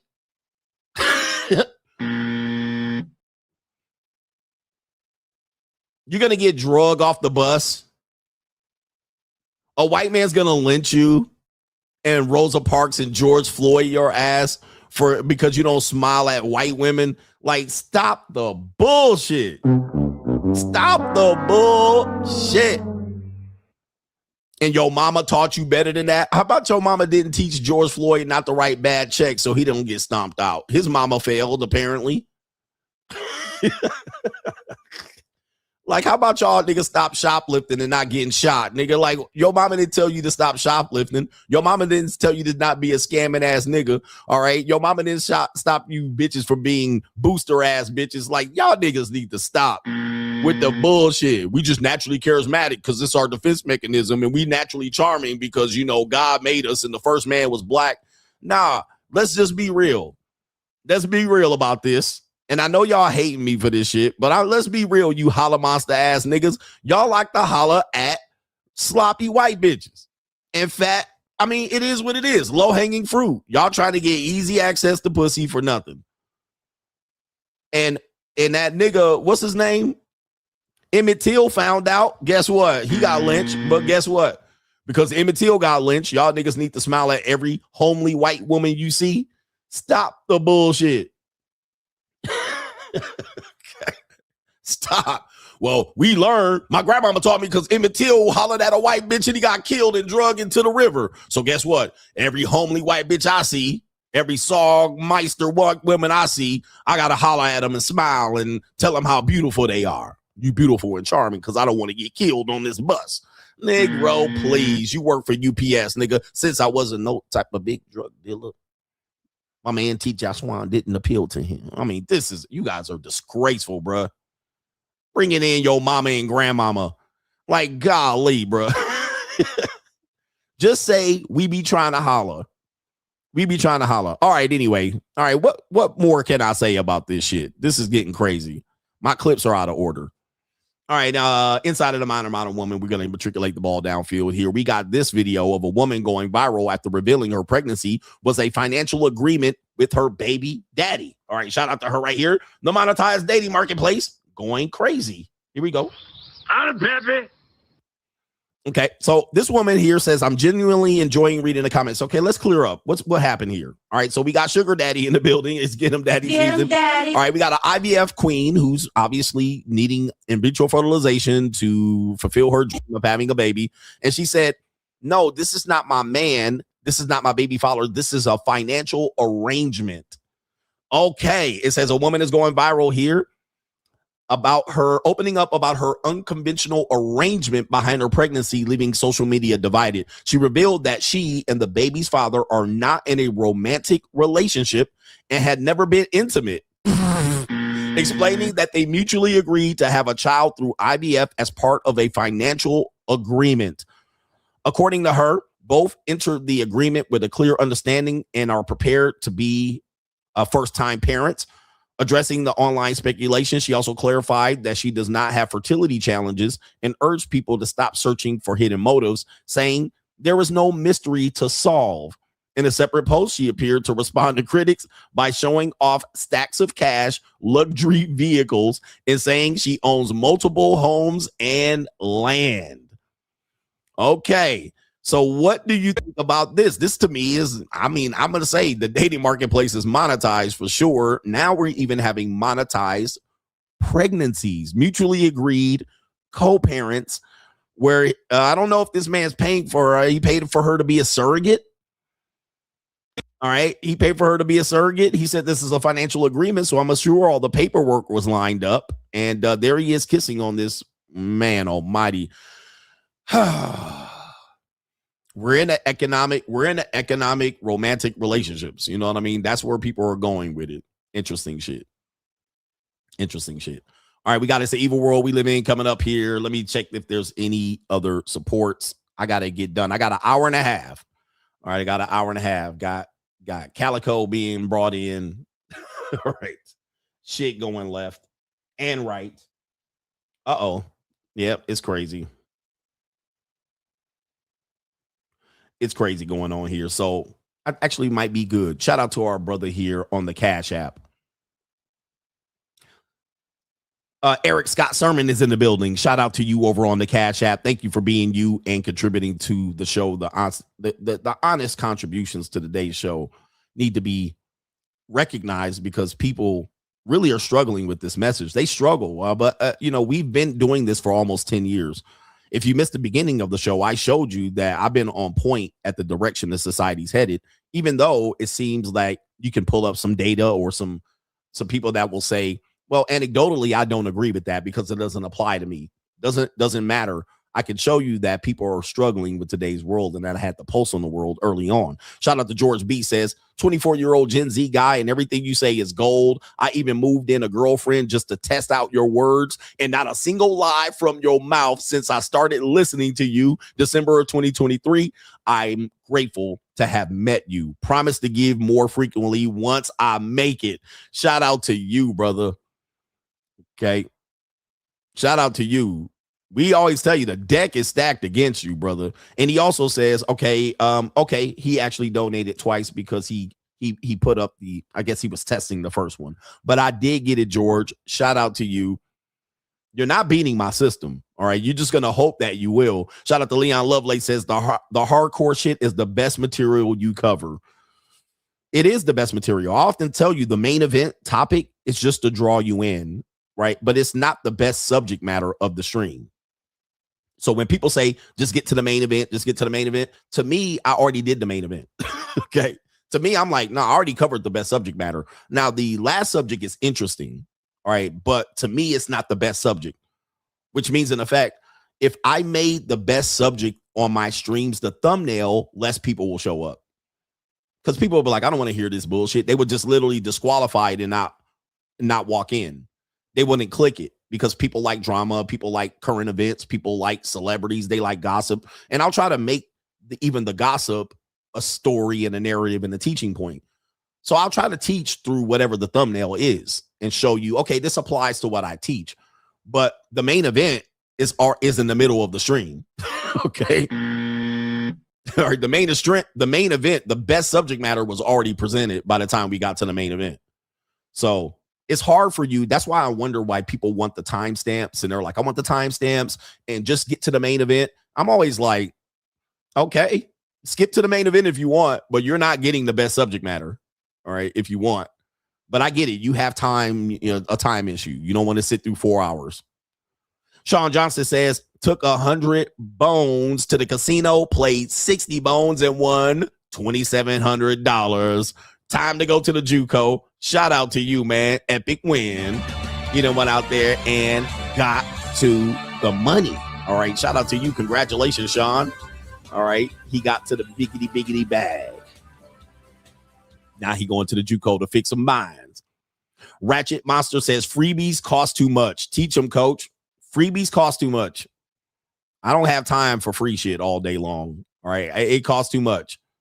Somebody walk up to you. Hey, you know what?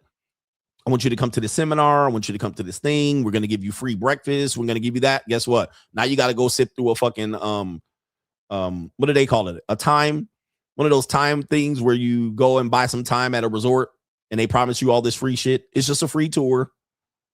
Okay.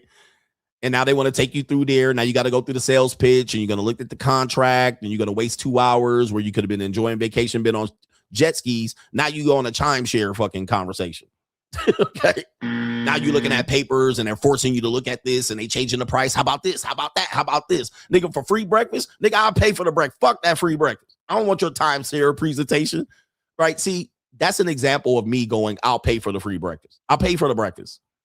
I just avoid all the bullshit. I got to be there at 8 a.m. Now I got to wake up early to go through their timeshare presentation, do the 2-hour tour around the motherfucking place, and they got to hit me this and that. No, fuck that. Nope, I don't want it. So that's an example of me. I'll pay $40 for the fucking for the breakfast. I'd rather pay $40 for the breakfast, have breakfast at 10, not have to wake up early, not have to walk in the hot ass sun to walk the perimeter of the complex, not have to go up and down the elevators. No, fuck that. Right? Nope. I'm not wasting my time. All right. I'm on vacation, bro. I'm not here for a goddamn presentation. So when people say free, I'll be like, it's not free, guys. It's not. That's going to require you to give up some of that time equity to waste your time and hear the sales pitch. You ain't going to learn shit. You're going to get frustrated. Some of you dumbass niggas can't even turn down the sales pitch and you're going to sign on the dotted line. Now you went to go get free breakfast. Now your mama got timeshare. Now your mama got a timeshare in Aruba. All right. And you looking at your mama like, what happened? Well, I couldn't turn it down. Now she didn't sign their name on the contract and thought it was a good deal. Now free breakfast turned into a timeshare. It's like now all of a sudden, now for something it cost you 50 years of income. Dummies, nigga. Dummies, bro. Nothing's free. That's how you have to look at life. Nothing's free, bro. All right. Don't ever think something's free. There's always some hidden trickery going on. Larry C says, do you know the most popular sport on the 4th of July? I hear it's flag football. Shout out to you. Also, I bet those that left the stream while getting this work are the same folks on the paying side of compound interest. He said, just join the money mindset. He says, F all these hoes, please. Shout out to you, man. Appreciate you, brothers. Yep. They don't want that, man. They just want some solutions. Man, fuck all you hoes. Fuck you and your baby and your Oh, yeah. The buy one, get one free. The buy two and the third one is 50% off. You get to the fucking... It used to be buy one, get one free. But now it's buy two and get the third one 50% off. Now, what your dumb ass gonna do? You sitting there, all right, you go up there, you put your fucking 2 items up. You put your 2 items up, and then they be like, you know what? If you get a third one, you get the fourth one 50% off. Nigga, what? Let me do the calculation on that. I'm about to spend X amount of dollars on 2 items. You want me to get third item and a fourth one for 50 cents off? Nigga, I done paid the extra. I done paid the extra $50 more to get 50% off on the fourth item. Bruh, stop. No, just give me these 2. Fuck that. At full price, it's still cheaper than going for the third one and the fourth one at 50%. Just give me my shit. Come on, brothers. I ain't got time for that. See, when I tell you this, you buy in the third and fourth item you don't even want, because if you wanted the third and fourth item, you would have got it. Now you're gonna buy it just because, and you didn't even want it, so you don't even want the item. It's some shit that they just trying to get rid of inventory. And most of the time it's like you're under pressure, you think you're getting a deal, and I'm like, you're not. But a lot of people can't think on the fly, and they'd be like, oh, really? I can't pass up a deal. It's not a deal. You end up spending more money on some shit you didn't even want or need. Oh, my Lord. And the sale ends today. Act now. Okay. I mean, okay.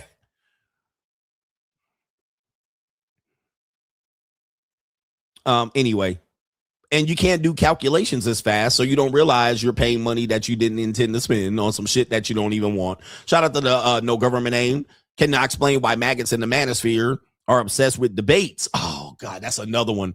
In complaining as if they're actually going to change society without popping a grape. This seems like another example of how men are the new women. Pro-blacks are the biggest losers. Hashtag the shield. Yeah, the whole debate thing. Okay. Debate me, bro. Debate. What debate? Bro, I'm not wasting my time, nigga, debating nobody. Just set up a debate. Contact them and do a live stream. Do a live stream together and hash it out. No, that's just free entertainment for monkeys. All right. I'm not about here debating everything. Just because I have a viewpoint doesn't need to be, it doesn't need to be debated. All right. But I saw some woman doing a conversation. It was a psychologist breaking down the psychologist Orion. And then all the dudes that disagree, well, just debate her. No, fuck that. Just debate them. No, fuck that, nigga. Ain't no, we don't need to debate. But that's what losers do. Debate it. Now, I'm going to tell you, man. I'm going to tell you, every time there's a debate, it ends up being a fucking clusterfuck. It's a car crash.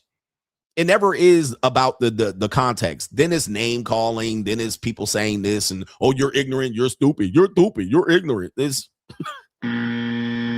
nothing that happens from a debate. Nobody sits back and debates and going, you know what? I really learned from your viewpoint and I've changed my mind. You know what? Let's meet in the middle on this one. Let's meet in the middle. You know, let's have a brew. And by the way, the last debate I had, that's exactly what I said. All right. I said, okay, we agree to disagree, or we actually agree. Let's go have a beer. Remember that? Nah, he want to argue. So I was like, oh, you just want to argue. I don't understand. You're incoherent. Okay. And I was like, oh, you just here to argue. And I proved that in the first 5 minutes of the conversation. So I said, oh, and then when he wanted to say, well, you have a solution for this and a solution for that, I said, you're here to talk about solutions. Remember that? I was like, I'm not here for this. I said, I'm not here to provide solutions. You asked me for, you started giving solutions and then asked me what my solution is. I said, I'm not here for that. Go ahead. Tell us more, nigga. Tell us more. So I showed and demonstrated that in the so-called debate. And I said, okay, look, we agree to disagree. So let's go have a beer. Debate over. Let's go grab a beer. Oh, you just want to argue. Okay, got it. So I said, I'm not arguing. You arguing, not me. And that's where I clearly showed that you're dealing with people that just want to hear themselves talk. They're not here for a debate. They're here to put their slant on some shit and then talk you into the corner to see if you agree or disagree. I was like, I'm not here for that. All right. So debating means nothing. They're obsessed with debates and nothing's going to happen. Nobody's going to learn from it. All somebody is going to be like, damn, I'm disappointed in this nigga. He won. He lost. This is loser shit. Supporter says, shout out to the King of Kings. Would you be attending the royal wedding this weekend for Taylor Swift? All right. No, I didn't know she was getting married this weekend. Nope. All right. Shout out to you. And shout out to A May says someone on your stream a few months coined a phrase, senior citizens. It is the greater way to describe these no expectation having hook me up perpetual in the 11th grade ass normies. I upgraded my lifestyle to get away from them. Keep spraying raid on these Mitches, coach. Shout out to you, the senior citizens. Niggas think high school is forever. Or they think what they did in high school means everything. All right, well, I was this in high school. I was that guy. Was. All right, was. These motherfucking senior citizens out here in the 15th grade, and they're 40 years old, 25 years old in the 15th grade. Like, none of that shit matters. Nigga, I got more friends than you. All right, I got more homies. Nigga, we roll deep. All right, you're 35, bruh. If you still got all these friends, so-called friends, just wait till you go to jail, nigga. You're going to have no friends. All right. I was that guy. Was. You not him no more. Because why? You grew up. You peaked in high school, and now you're not in high school no more, nigga. All right. The streets don't run the world. The street run shit. Just the rules of the street. No, it's not. The street don't run shit after 25, nigga. The street don't run shit. You're not that guy. I'm that guy. I'm that guy. If you keep having to say it, it is non-existent. You're trying to convince me, nigga. You're convincing yourself. You just ain't that guy. Okay. And you are. Shout out to our brother here. It is no government name. Why do men think legacy is free? In ways like, 1, putting their kids in public school. Number 2, only getting women via genuine burning desire, and then having their kids be ugly and on the spectrum. 3, living in areas to save money, but deal with the poors and crime. Hey, man, look, you can't save everybody. You can't save everybody. A lot of people have a weight in which they think they're going to get through the world. And then when it doesn't work, they're only now and then they complain about the system. Well, the system is designed to keep us. Okay. That the reason why you're that way is because you tried to take the shortcut of life. Tortoise in the hare. Do not take the shortcut, gentlemen. Always go ahead and take the long fucking way. Yes. But do not take the shortcut in life, because the shortcut in life is often there's a cutoff. There's a fork in the road, nigga, and you cannot go backwards. By the time you try to catch up, it is what it is. But we're going to get to the second part of that question here in a minute. But it's an evil world we live in. Okay. An evil world we live in. Coming up here. Let's do the sound effect on this one. Shout out to Future. It's an evil world we live in. We have 2 videos here. We have a man. He has something to say to you men about how you're treating Megan Thee Stallion. All right, you're treating Megan Thee Stallion wrong, and it's because you're black or you hate black people. So let me see what we got here. We got a light-skinned man here. Let's see what he has to say. You're treating Megan Thee Stallion all wrong. Here we go. Barometer for what you think about black women.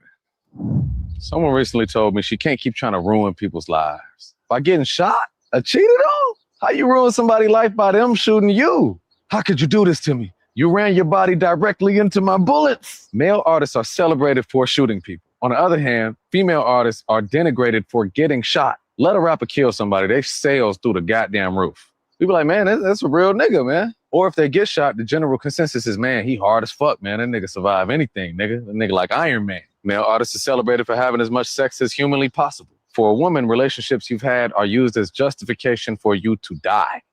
Okay, so you see where he's going. He has the I love DEI. Some of you guys claim you guys seen him around. I've never seen this guy before, but you guys are saying his name in the chat. But he's saying here, just listen to what he said. Male artists are celebrating for shooting people. Not true. Male artists who shoot people and get caught go to prison. Okay, for sure. But I don't know if they're celebrated by ignorant niggas. But then he says female rappers who get shot. Wow, this nigga is reaching. All right, reaching deeper than Atlantis, deeper than the seafloor, traveled by the mantis. All right, golly. Now he's talking about the body count issue here. What's that meme of the white girl with the math in the sky? Here's another thing. Young Miami song. It's an amazing melody. The subject matter is decrepit, but it's a very American record. I feel like the founding fathers could have been singing that song. Where are my scamming ass niggas at? Oh my Lord. That's okay. So now he's mad about the criticism for Young Miami, who obviously was a sex worker. She's admitting this. And saying that the founding fathers could be singing scamming ass niggas. Wow, man. There's no way, bro. Like, is this real? Look at the engagement on this. Shows you that there's a lot of lowlifes out here that just want to be pandered to. There's no way. All them damn treaties they was breaking with the Native Americans. It was scamming. Point being, American society is based on scamming. But it seems that women artists are invariably blamed for the situations they inherit. Janet Jackson, case in point. Her titty get pulled out, she get canceled. Meg get shot, it's her fault. Make it make sense. I wrote an essay about this shit on my Substack this week. Comment, subscribe to read it. Rock Nation, you will crumble! That was the funniest shit of all time, bro. I feel like Meg Thee Stallion is a good barometer for what you think about black women. Man almighty. What else can I...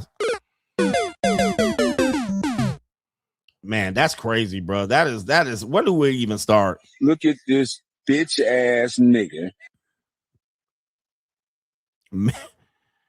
Nothing he said made sense or were intertwined. He talking about Janet Jackson with her titty out. Then he jumps over to Young Miami, all within a minute and 30 seconds, and Megan Thee Stallion getting shot.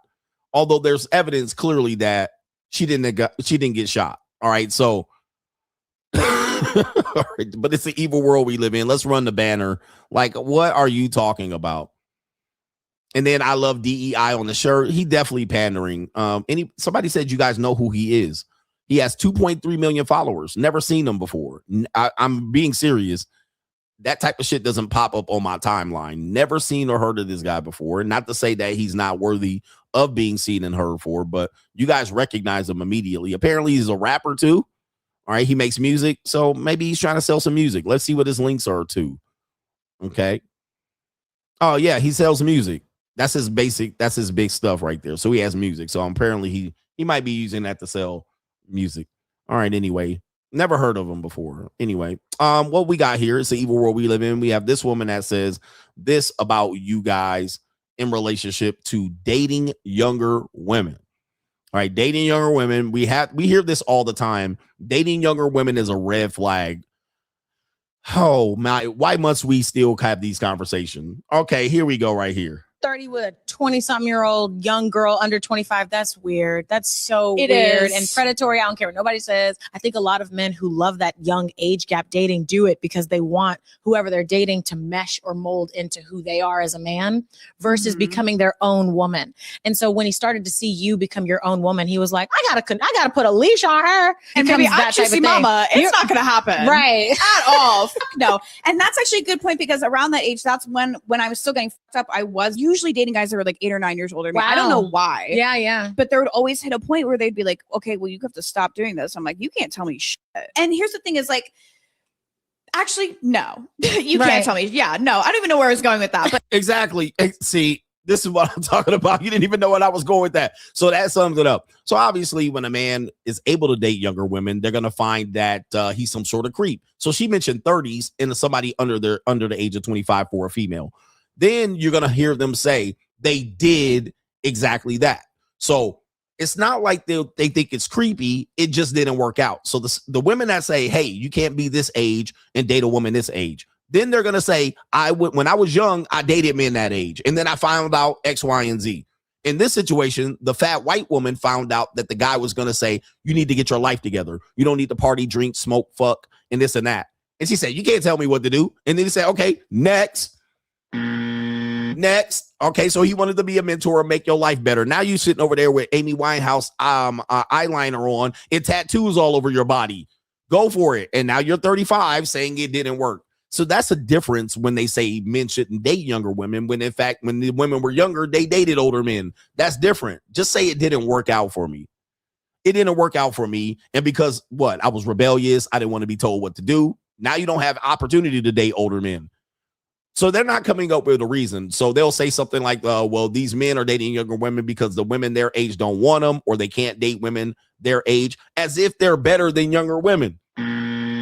This woman's older and showing exactly why an older man or a man her age wouldn't want to date her. She's showing you why. She ain't going to listen to you. She certainly ain't going to submit. She ain't going to do your bidding. This is exactly why men that age don't want to date you. You're demonstrating why.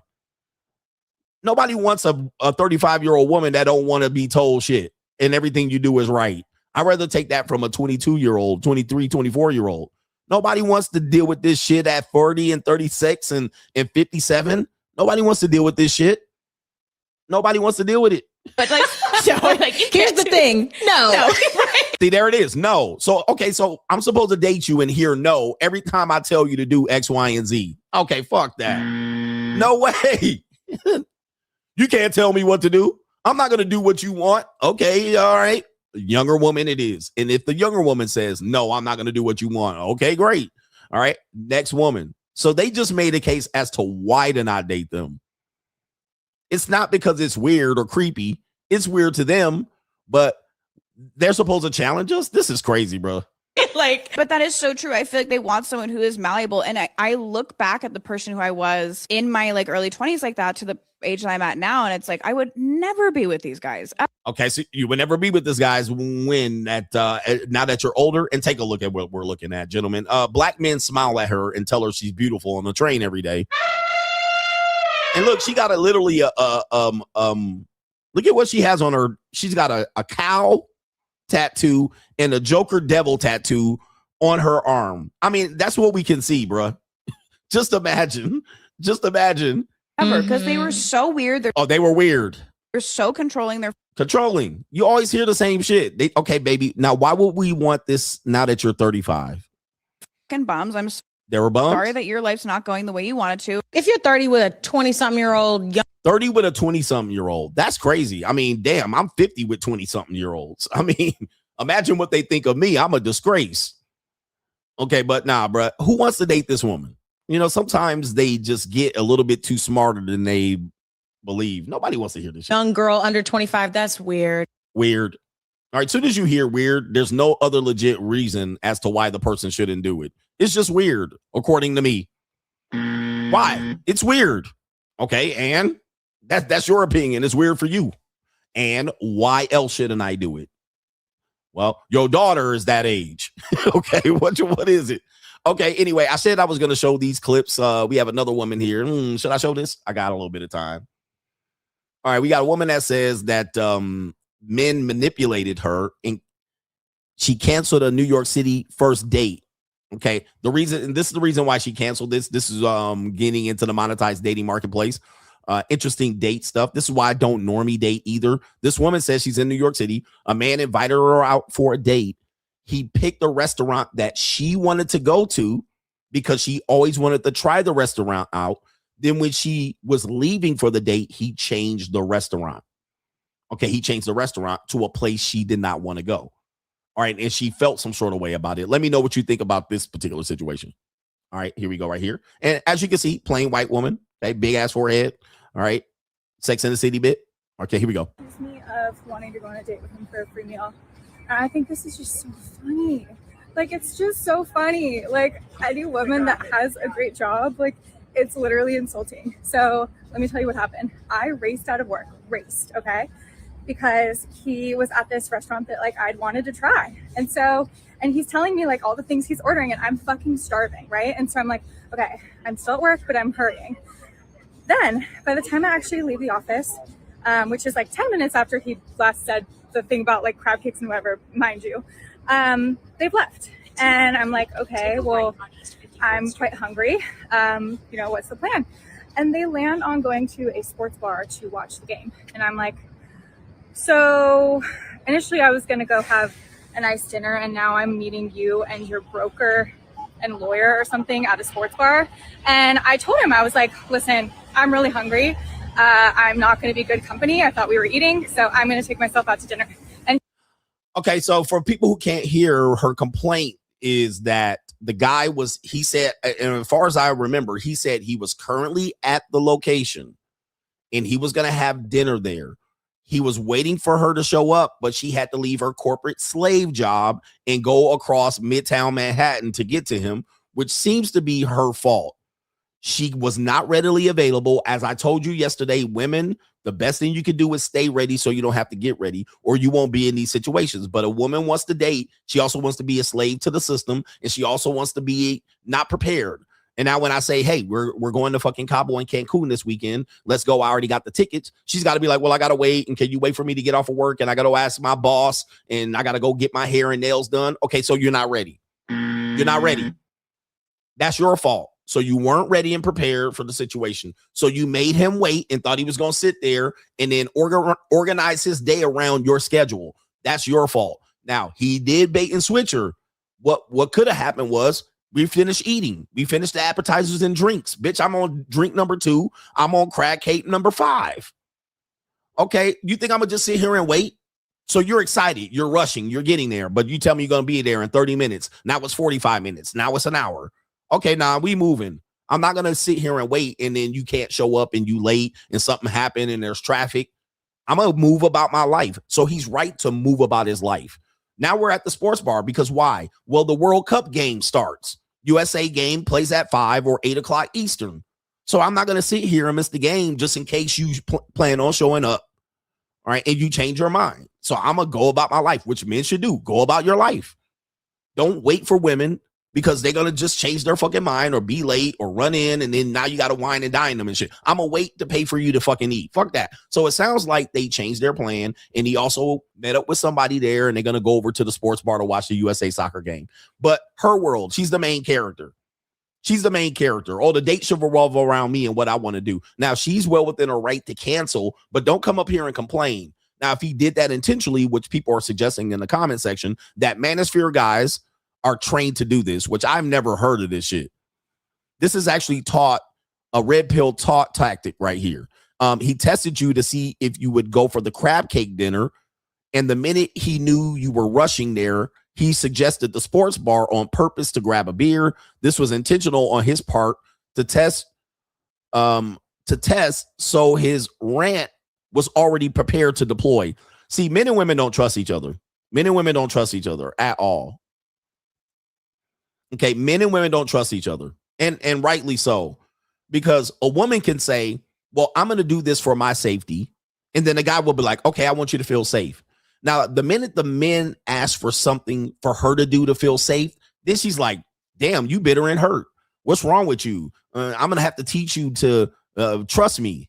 Okay, wait. You wanted me to meet you in public, take a picture of my driver's license, have a hotel. You don't want to stay at my house the first time you meet me, so let's book a hotel. And then the dudes be like, okay. Then the minute a guy was like, well, I'm going to cancel just in case you don't show up. Why you feel that way? You must be hurt. Women must have done you wrong. I'm not the type of woman to do that. Now, all of a sudden, the man uses something to protect himself, and he's the fucking bad guy. When the guy does everything he can to do something to protect her, and she comes in, well, what if you might kill me? And what if you this? And what if you that? See, What is it? How the fuck is the guy bitter and hurt and traumatized, but you, I'm going to do what I can to protect you? So he feels that you're rushing. You're probably least likely to show up in flake. So I'm going to move about my life. So we moved over here and she made it about her. Oh, they're bait and switching you and shit like this. Like, this is crazy. But again, men and women don't trust each other because all people are traumatized. And I hate when somebody's traumatized and they be like, well, you're traumatized. So are you. Clearly you're pissed because he changed locations within an hour and a half or two. What do you think? He's going to sit at the restaurant for an hour and a half? This is crazy. So he moved about his life. And she's like, well, I don't want to go no more because you told me we were going to have shrimp scampi and crab cakes. You were going to wait for me at the bar. You were going to wait for me to get there. And I'm rushing out of my office. You weren't ready. But you're trying to date at the same time. Like, this is insane. This just shows you that people are not prepared to date. That people, men and women, aren't prepared to date each other. They're too hurt, traumatized. They've had bad experiences and they don't trust each other. These people are not supposed to be dating, men and women. When I tell you you're broken, you're supposed to be dating. You're not supposed to be dating. It's the truth. When I tell you that these women out here, main character syndrome, bitches, princess, bitch, you can't be a princess and have a job that you got to rush out of. Can't be a princess. A princess is ready. So when I show up with the glass fucking slipper, I don't wait for you to get out the fucking shower. All right. I need to put the glass slipper on, bitch. We going on a chariot ride. Let's go. Okay, but they want the best of both worlds. Well, he should have stayed there and waited for me so I could have my crab dinner. I've been waiting to try that restaurant out. I don't want to go to a sports bar. So the fuck what? Okay, don't come. Don't come to the man. This is crazy. I mean, insane. It's an evil world we live in. And women are like, well, what am I supposed to do? I'm supposed to have a job and an income. Bitch, do you. You do you, but you can't make me do you. You do what you want. You make choices about your life, but I'm not going to fit into your motherfucking life. You fit into mine. That's how it works. And if you don't want to fit into mine, next. Okay? But don't jump on the internet trying to expose me about some shit that you made a choice about. You chose to fucking run late. You chose to, man, this is crazy. Anyway, it's the evil world we live in. Shout out to our brother, Weird But Not, says, did I miss the OJ theory? I got to give it to you right now. It's an evil world we live in. Here's my theory about OJ Simpson. I think he was part of the deletion. I think he was the last person on the scene. I believe that he knows the killer. I believe that they were both killed when he got there. And he did the coup d'etat. He did the coup de bras move. He was the one that decapitated Nicole Simpson to make sure she didn't move. Now, this is an off theory, but I've read many books on this one. I believe he is at the scene. I think he cut his thumb when he was the one who cut Nicole Simpson's head to her spine to make sure she was dead. But I believe somebody else did the initial crime. But that someone else knew him and went to his house.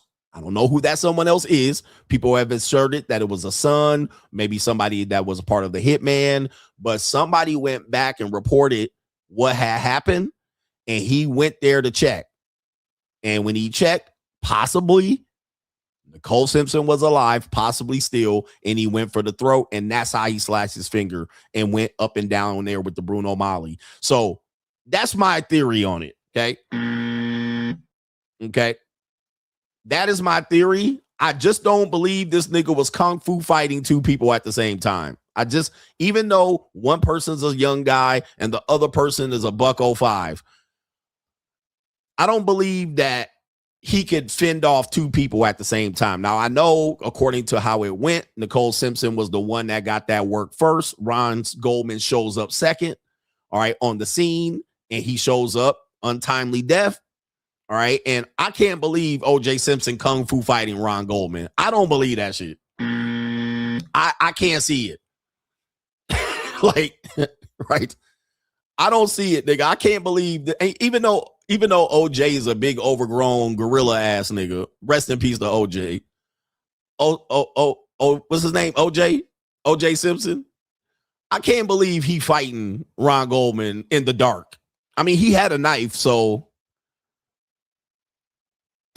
But when you're amped up, you know, when you have all this adrenaline, this nigga 55 years old, kung fu fighting a 26-year-old nigga. You know, I just don't see it. I don't know, man. That's just me. Oriental. I just can't see it. Then he knocking Nicole Simpson on the noggin. You know what I mean? He's incapacitating her. Then this nigga jump out the bushes, and now they're in a small space. OJ Simpson with all his arthritis. I don't know, man. I just don't see it. You know, I mean, I can't see it. I know that he was stalking her. Look, I think he was guilty of everything other than being the person that did both of them in. I think he was there, and I think, you know, if you guys know anything about the scene, Nicole Simpson was incapacitated and stabbed up already. And but she was still fighting when Ron Goldman shows up, but she was kind of already stricken down. But the last thing they did was cut her head back, almost decapitating her. Now, I believe that at that point, he was brought into it, and he was like, let's cover our tracks, and he went for the last slice because that was the last slice. And if you think about it, he was cut on the thumb. All right, so he was cut on his finger.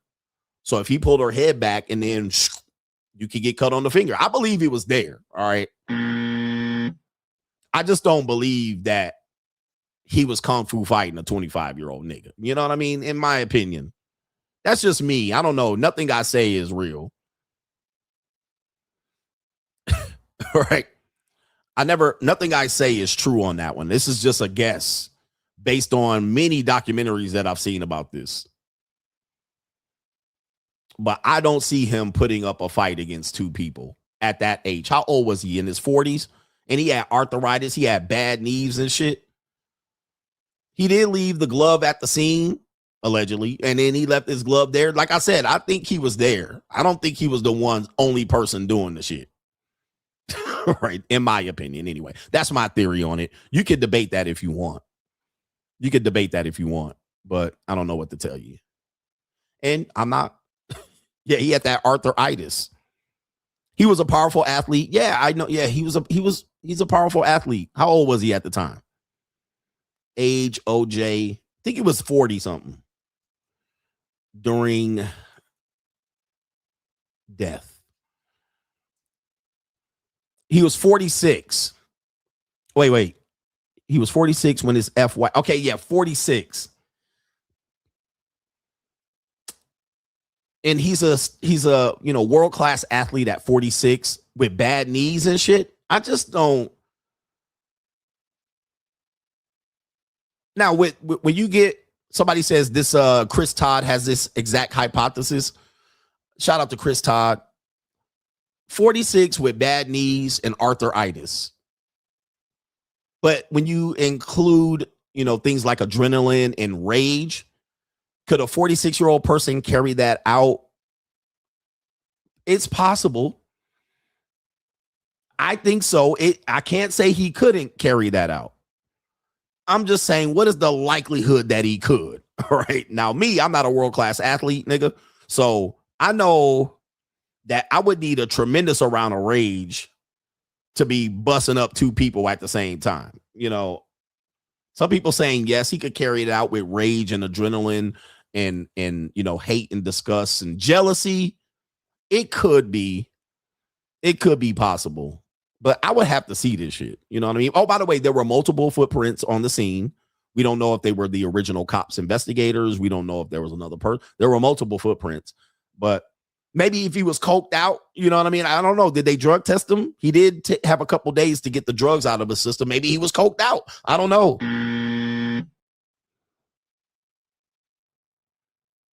But to have, he says, I beat up one dude in a hole. It's like, in the dark, though. In the dark, I don't know if your eyes are set. You know what I mean? Your eyes are set. I mean, he had an advantage because his eyes are set for the dark. Nicole Simpson's eyes are set for the light. She coming out, taking a candle bubble bath. All right. She getting that work. She easy work. You know what I mean? That's the easy work. But of course, then and plus, but look, you got to do this in the dark and quiet. Only a couple neighbors hear you roughing the nigga up. Like, I don't know, man. because you know OJ would have been talking shit. Here's some proof here.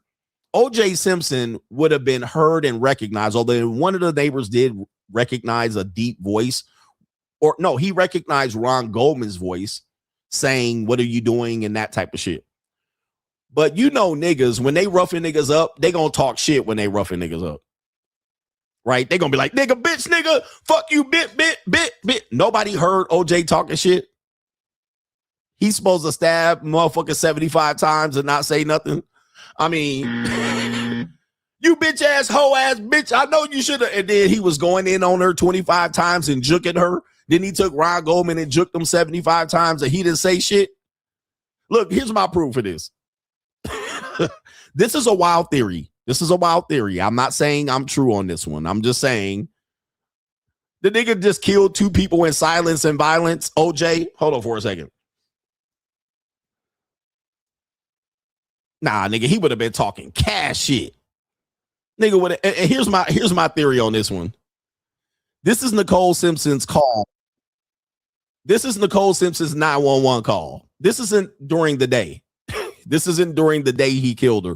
But this is the 911 call of Nicole Simpson saying OJ Simpson's here. Now I want you to listen. Please. Okay, what does he look like? He's OJ Simpson. I think you know his record. Could you just send somebody over here? Okay, what is he doing there?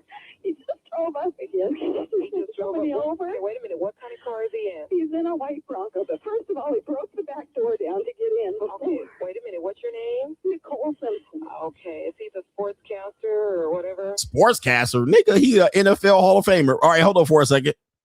Let me see if we got here. Just a moment. Does he have any weapons? I don't know. Okay. He went home to help get you today. He broke the whole back door. Knocked my upstairs door down. Let me see. Okay. Oh, here you go, right here. Here you go. This is the part right here. What does he say? See? Look what OJ saying.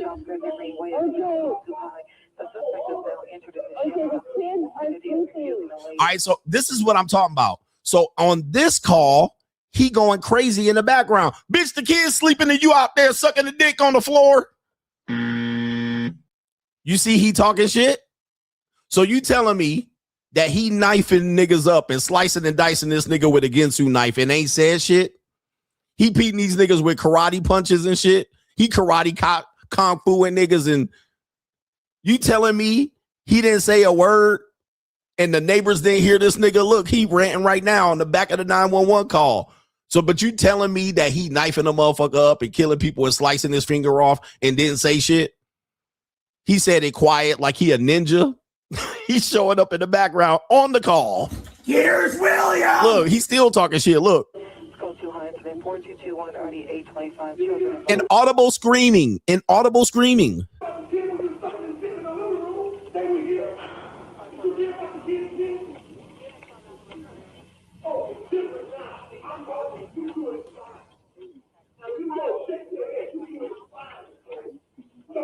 Just stay on the line, okay? Is he upset with something? Okay, so that's my theory. I mean, listen, I wasn't on the jury, but you telling me he that crazy up in jealous rage and he talking all that shit, but he out there supposed to see some dude that was driving around his Ferrari and he kung fu karate chopping this nigga and he slicing her head off and he ain't screaming? He ain't yelling while he doing it? It's a wild theory, but I'm going to say the whole neighborhood would have heard this nigga talking shit. All right, word for word, bar for bar. Nigga recognize his voice and all that shit. All right, but he in the background talking about, bitch, you sucking the nigga dick right there, and you're the kids upstairs in the bedroom, ass nigga.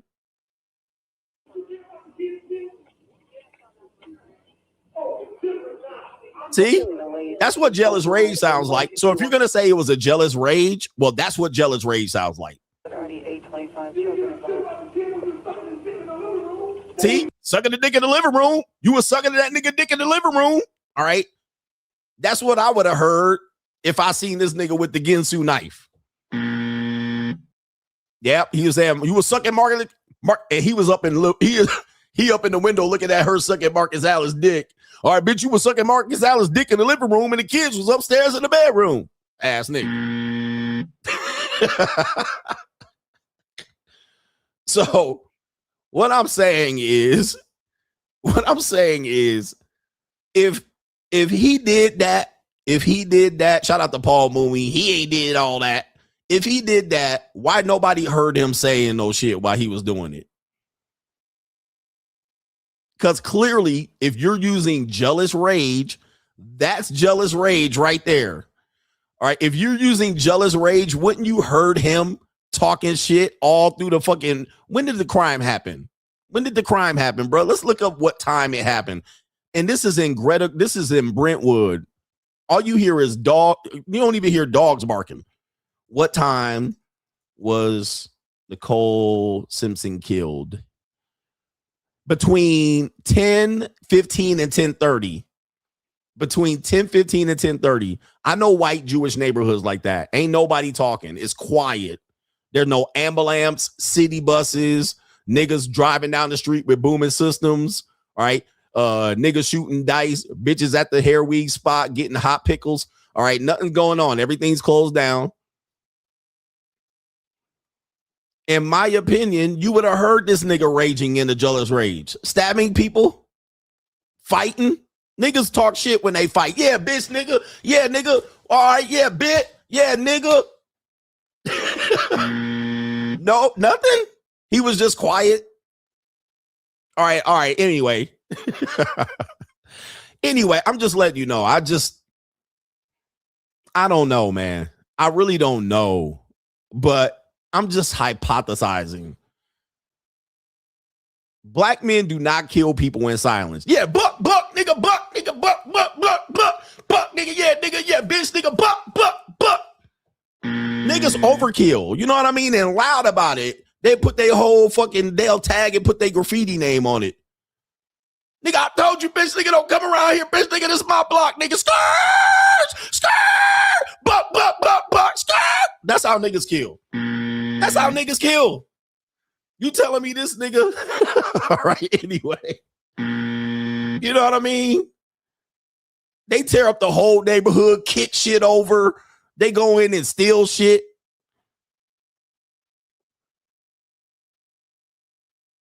They screaming, yelling their name. This little West Side, Trece, Uno, Dos, and A, B, and C, and Vice Lord, and motherfucking GDs on top of shit. That's how niggas kill. Niggas don't kill in silence like a ninja hiding in the corner in the dark.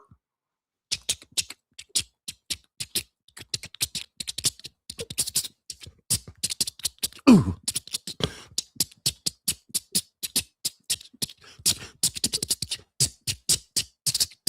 And then leave quietly. All right. All right. Anyway.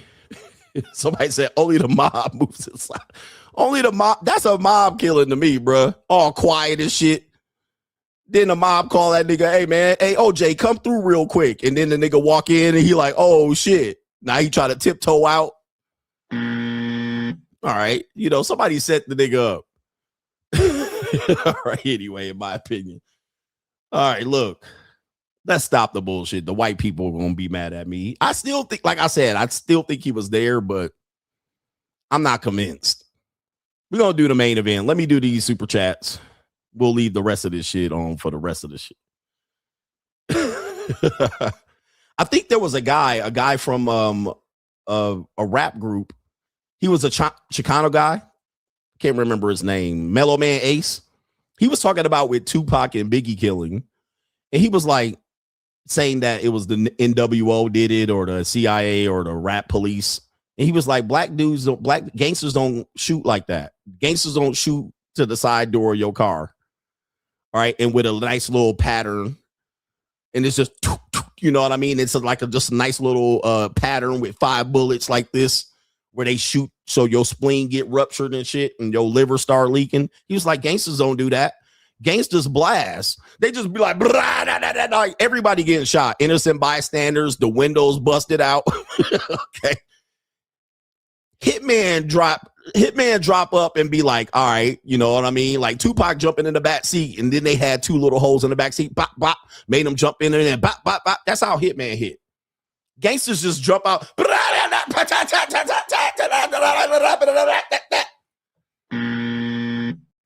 No grouping, no nice and neat pattern. So it can't be gang affiliated. It's got to be somebody that's used to putting hits on people. Because like if I'm thinking about shooting somebody, I'm not like, let me hit him in the liver, all right, through the car door so he don't move. Okay. Niggas going right up for headshots. Right through the car window. That's how a dude that's inexperienced at shooting and trying to hurt people do. They go for the head. Even people who fight. You go right to swinging at somebody's noggin. All right. You're not trying to give body punches and body blows and sweep the leg. You're trying to go right for the head. All right. Same thing as a gangster. They trying to shoot you in the face. And empty out the clip. Niggas out here taking 5 shots. Pop, pop, pop, pop, right to the car door and speeding off.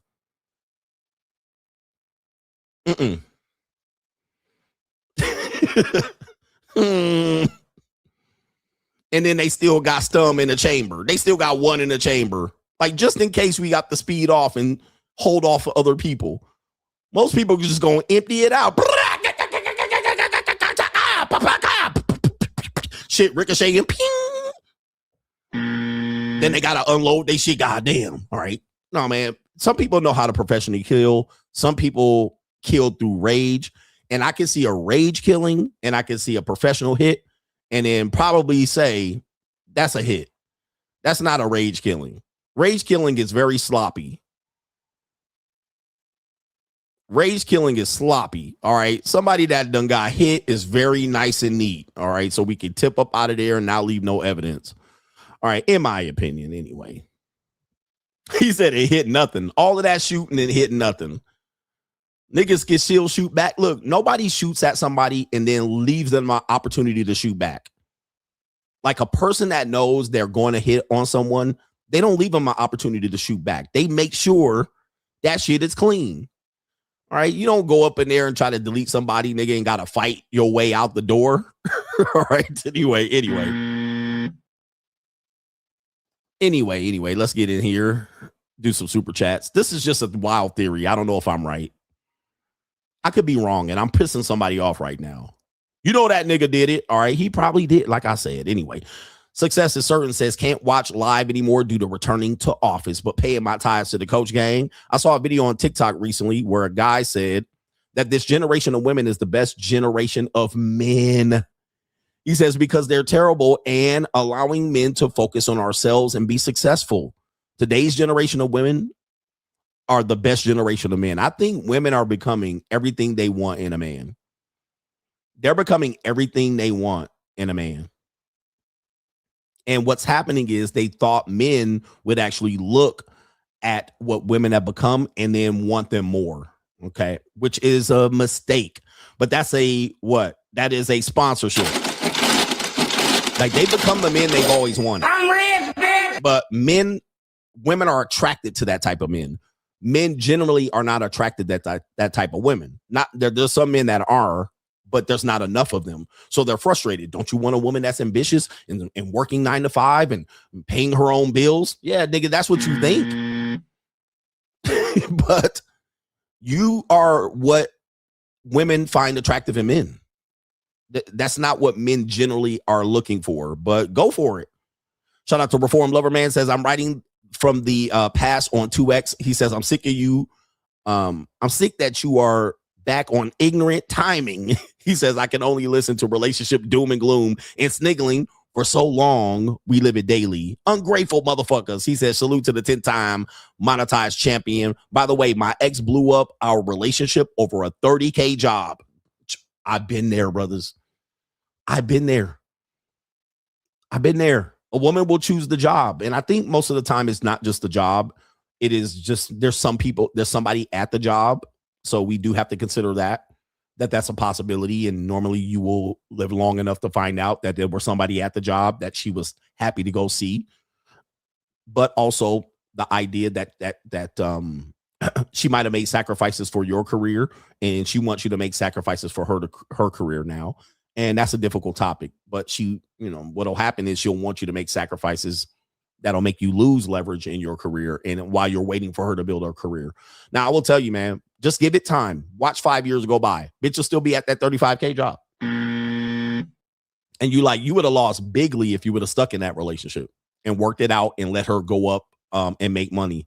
At best, she'll make 75K at best. Like, she's never going to be highly successful at that job or even build up a resume to be highly successful. So you would have been torpedoed the longer you would have stayed, and it would have cost you. She's never going to get to 100K, right? She's never going to get to 150K and be like, damn, I should have stayed with her. I would have had money. All right. You would have had women suck you off. 50 other women suck you off, and you would have been like, good. I got out of that situation. Shout out to our brother here. It is Rudolph A says, tell him NWO has contingency plans. Shout out to you. Okay, I'm not going to read that part. He says, can't tell you what to do, coach, but NWA gave Tate warnings for waking. Oh, no. Yeah, I hear you, Rudolph A. That's a sponsorship. Look, let me just stay with the ignorance shit. That's what he said. That's what he said. Just stay with the ignorance shit. Once you start waking up the masses, they're going to limit your growth. All right. You wonder why people have high numbers. All right. These people have high numbers. Well, they do ignorant shit and shit that don't make you think. Okay. They just entertain you. I had a woman over last night, and the shit that she was watching people. She was like, I'm watching YouTube. And I was like, what you watching? She was watching pets get scared by their owners. You know, when an owner throw a snake at the pet and let the snake creep up, and then the cat goes, you know, crazy like that. She was watching that for fucking an hour. All right, on YouTube. I was like, nigga. And she was just giggling and sniggling. And all I could think was NPC, Normie, Knuckle Dragon. Okay. And she was like, look. And then she was watching people trying to sit down in carts and falling. Nigga, I was like, bruh, oh my Lord. I was like, nothing thought-provoking, completely empty. You know, I think it's a way to escape your reality. All right, your reality is miserable. I need something to fucking laugh at. You know, bread and circus. A woman says, my boyfriend got upset when I watch you. Yeah, bro, because it's thought-provoking. I'm making you think. I'm challenging you. I'm trying to get you to beat the system, become better. You know, become the total package. You know, even male content creators hate me. Like male content creators in the male space, they hate me, bro. They cannot stand me. They can't stand me. Think about it. I was supposed to be in a united manosphere. The male content creators hate my fucking guts. All right. They hate my guts. Black manosphere, white manosphere, don't matter. They're like, oh, fuck this nigga CGA. So it's just too thought-provoking. It's too advanced. It's too much to make you think. Okay. All right. It's just too much shit that's just going to challenge even their position. They don't want to be challenged. They just want to get y'all niggas out here dating and cold approaching. And I'm like, that shit ain't gonna work. But like you said, man, Rudolph A said, yo, man, challenging people and getting people information on how to become better and get around the system. They don't really want that. They give you warnings. They say, all right, we're going to knock your head off. We're going to give you the head part. Shout out to our brother Dustin says, thank you. How important is it for men to get fit? Vital. All right, vital, because getting fit separates you from the rest of the pack. What is it? 80-90% of people are completely out of shape. There's something to be said about men that appear fit. Once you are fit and you walk out into the normal general population of normies and NPCs and knuckle draggers, dude, you stand out like a sore fucking thumb. That doesn't mean people are going to like that you fit, but just being somewhat muscular in shape, you are outside the norm. And when you're an older guy and you're in shape, dude, I mean, telling you, man, people think that you got to pay and these younger women don't want you. Bro, you in shape and older and got money, nigga, you the total package. Right? You're not like everybody else, because there's a lot of dudes that have money and they're fat as fuck. And women will deal with guys like that. But nigga, you're like out of shape. They're like, oh, okay, wow, this is great. But being fit is a currency that most men can't have or afford. Even as a woman, a fit woman is a minority.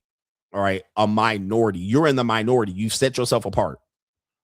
So we tell you to be the total package. You got to get on your fit game, because there's dudes that look somewhat fit, but they fat. They skinny fat. out of shape, slobbery. They don't move around, sit around just doing nothing all day. And then, yes, once you learn that a lot of people are dying from things that are preventable, it's because they're unhealthy and they can't even enjoy being wealthy. So get in shape, be the total package. Hustle Every Day says, did you just yaga O.J. Simpson with the Bruce Wayne method? Yes, indeed. Okay, I did. I actually just solved the crime. Somebody else said there's another guy, Chris Dodd or Craig Dodd, hasn't solved this crime or has a theory related to this. So shout out to him. That's my theory. I believe he was there, but I think he was brought there and summons there. And he got caught up. Joel C says, last year, these hoes chose the bear. This year, I choose the bear, coach. Free agent lifestyle for life. Golly. He says, I got no sympathy for these pencil pushing 304s. They used to stick their nose up like a motherfucker like me for not being professional white collar guy. He says right here, but he called him a white collar puke. I got no student loan debt, make a guarantee 6 figures a year at least. But since I'm blue collar, they think I'm a scrub. This is the truth. I mean, the female dating strategy is very unique. Once you study it and you see how dark it is, you see why they run into trouble. And they are frustrated. Because once they become white collar, they want to date and marry white collar guys. And everybody snubs their nose at blue collar guys. They think they're losers, right? Because they're dirty, fingernails dirty and shit like that. We just went into the culture of people over glorifying white collar people. Okay. When I was a fitness trainer, same thing. I was like, shit, I make 6 figures as a fitness trainer, but I'm wearing basketball shorts and a t-shirt. Oh, this nigga ain't nothing. Matthew Sutton says, one time I didn't valet in Houston and came out to all my windows busted and my possessions stolen. Despise the free lunch. Prime example. Black Suburban Dad review. My 23-year-old white flatback disappeared after losing her job. She messaged me this morning from the ICU saying she overdosed. I hope her boyfriend supports her through this. But, of course, I ain't got nothing to do with it. Smart Guy says, Coach, you should check out WAC 100 and SA Never Debate. Look just like Corey and Anton. Is it Stephen A. Smith in WAC 100?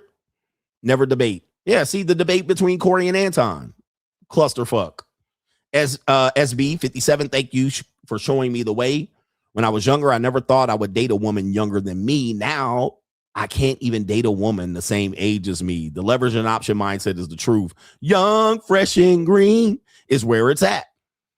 Shout out to you for us bringing the trauma to those younger women. I'm rich, bitch. Shout out to you. And thank you for the co-sponsorship. Cue the exec. She's not being genuine. What she described as corporate after work life. She knows the deal. He's out with brokers closing a deal and invited her out. This is how it goes. You move and groove within the confines of business. I know this world all too well. Fuck your uncle. So she tried to move through the, hey, I'm out with my guys. We're doing a corporate deal. Come on out. She didn't explain how the situation went. And then she was like, oh, you're with your broker friend. Bitch, you're trying to date 6'5" with a blue eye finance nigga. He's not just going to revolve his life around you. He's doing happy hour, invited you out. So you're saying she should have known what was up.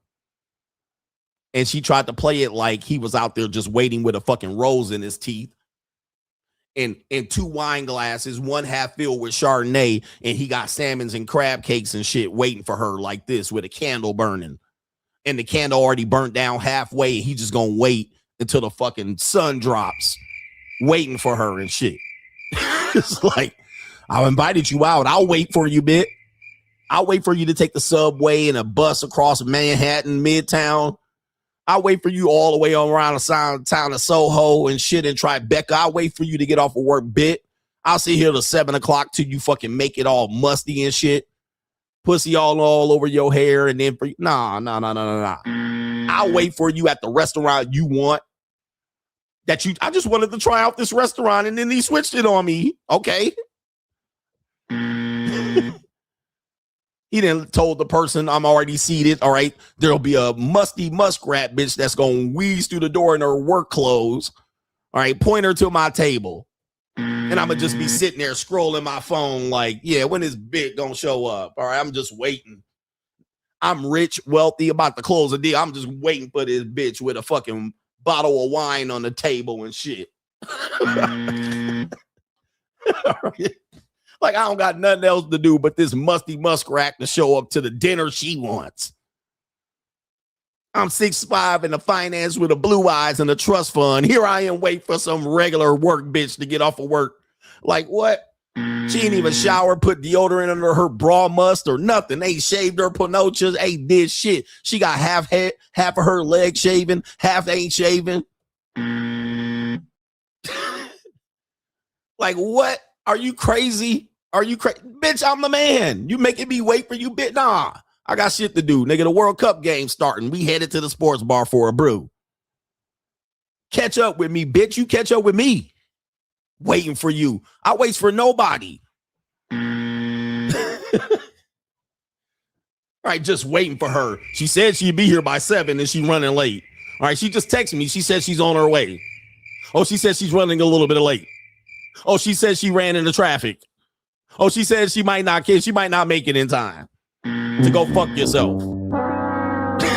All right, looks like I'm not gonna make it after all. Sorry. Now I'm supposed to be like, oh damn. All right, not even ordering no food and shit, just waiting, just nursing this appetizer and shit. Wait for you to breeze through the door. Oh, she said she couldn't make it. It was just too late. They got stuck in the subway. Oh shit. All right, so well, there goes the rest of my night.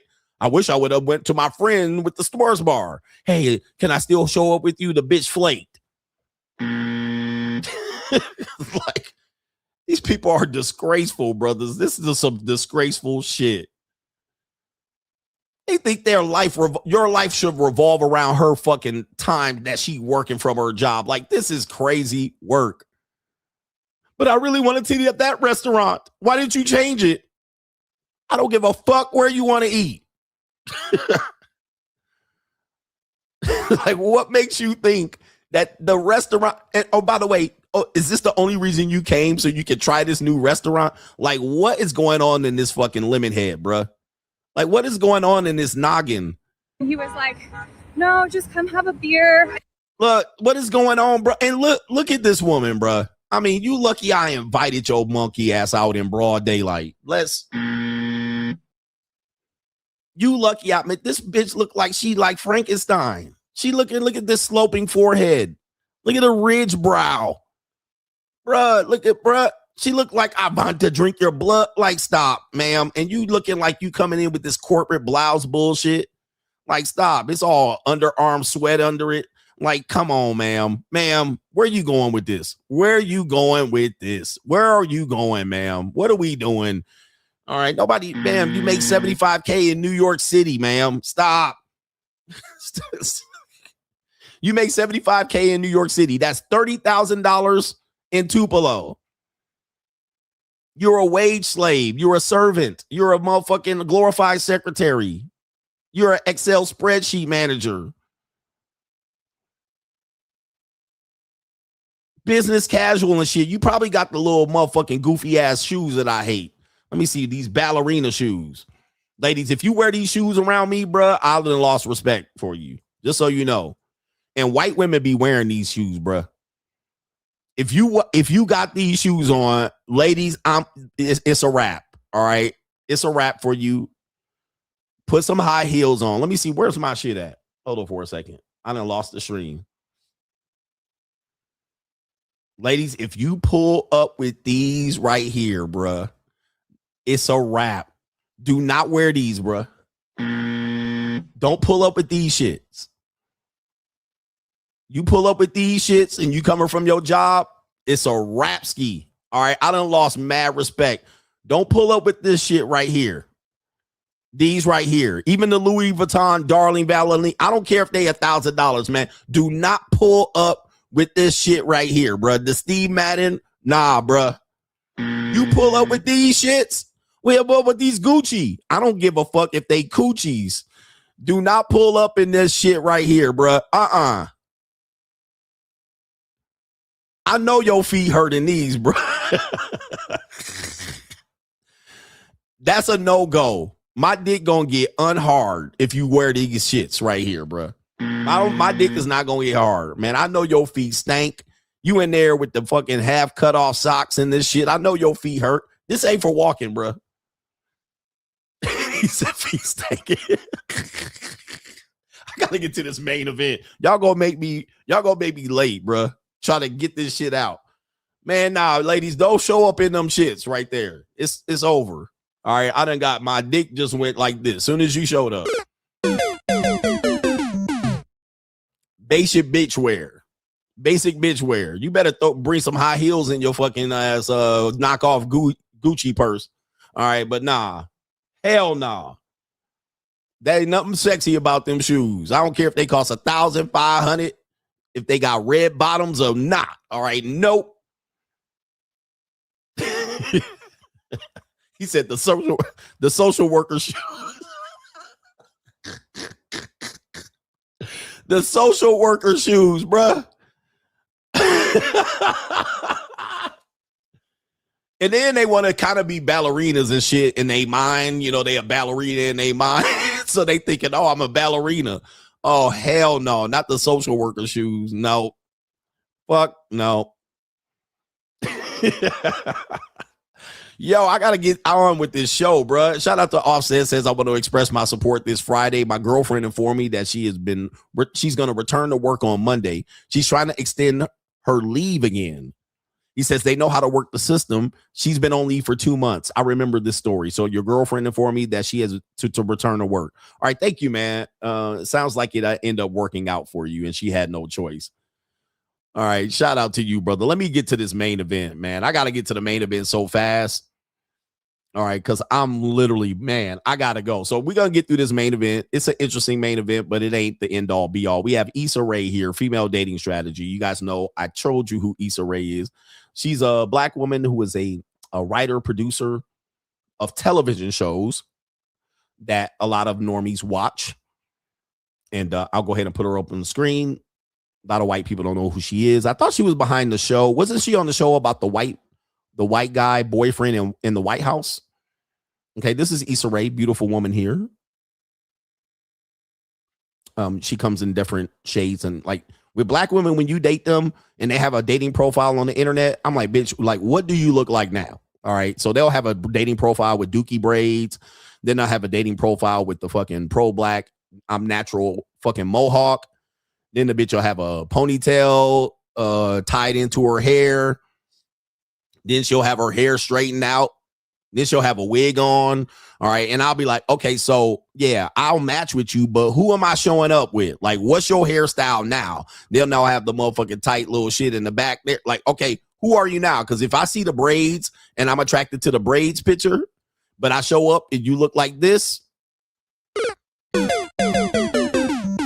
All right, nah, I'm canceling the date. All right, I want to know what your wig look like now. All right, so if I'm like, oh, I like bitches with braids and shit like this, I'll be like, oh yeah, ooh, and I show up and you got the goddamn natural pro mohawk, okay, and it's red, and I'm like, okay, I didn't even know. Like, let me know before I show up. What is your, and don't get offended when I ask you and you don't have the Janet Jackson shit on. All right, I want that poetic justice shit. That's the picture I like.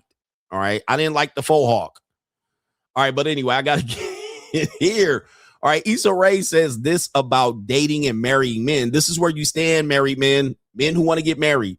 She says, do not marry the guy with the championship dick. All right. Oh, wait. Okay. So here we go. We got it. Whoa. We got it on Instagram now. Then it switched up. All right, so this is female dating strategy. This is the old that's you. Listen to what she says right here. Is her Achilles dick? And do all women have, I'm just curious, so I can wonder if my wife's good. Do a lot of women have Achilles dick? Without a doubt. In every woman's life, there's like the best dick of her life, and then there's who she ends up. I don't think you can marry the best dick of your life. I would say the men who have the most to offer in bed don't have the most to offer in life. We talked about Daniels being her Achilles dick and her what if guy. Yeah. I feel like that combination of just the grass is greener and what if and is always going to be tempting to her. All right, so apparently they're talking about, I guess this is their podcast, and this guy says he has a wife. Cap! You don't have no wife, nigga. You got a husband. So she's saying, and what we all have known. And that's you. That's you. So women will date around. This is why the dangers of dating around and body count affecting them is that their female dating strategy is to do this as long as they can and then hop to the that's you guy. And that's you. Always been their strategy. Even women that date Pookies and Ray Rays and Ronnies and all of these niggas, well, they'll end up going for the that's you guy, the reform nigga. That's going to be the stepdaddy. All right. And so, and that's you. Okay. So now you're the stepdaddy. And they're saying that's the married guy, the guy that, and we know this is true. The guy that has the best championship dick, he doesn't have nothing else to offer but that. That's why he can sit around and fucking all day and being good at sex. Men who have shit to do, they be like, I only got one round for you. All right. And then be like, okay, I got shit to do. I got to catch up on some work emails. I got some ambitions in life. Once you get your bag, you're like, it ain't about the dick no more. So guys will be like, well, they just like my dick. Well, okay, but I don't have time for them to like that. Okay. It's not even an interest of mine too much. All right. Well, it's still pleasurable for you, but it's not your main draw. And she's saying female dating strategy wise, that's what we do. We'll go with these guys. Sometimes they'll fall in love with these guys and it's to their detriment. She's saying, don't fall in love with that guy. Go for the that's you guy. And that's you. The that's you guy. Okay. Don't make me cry on this podcast.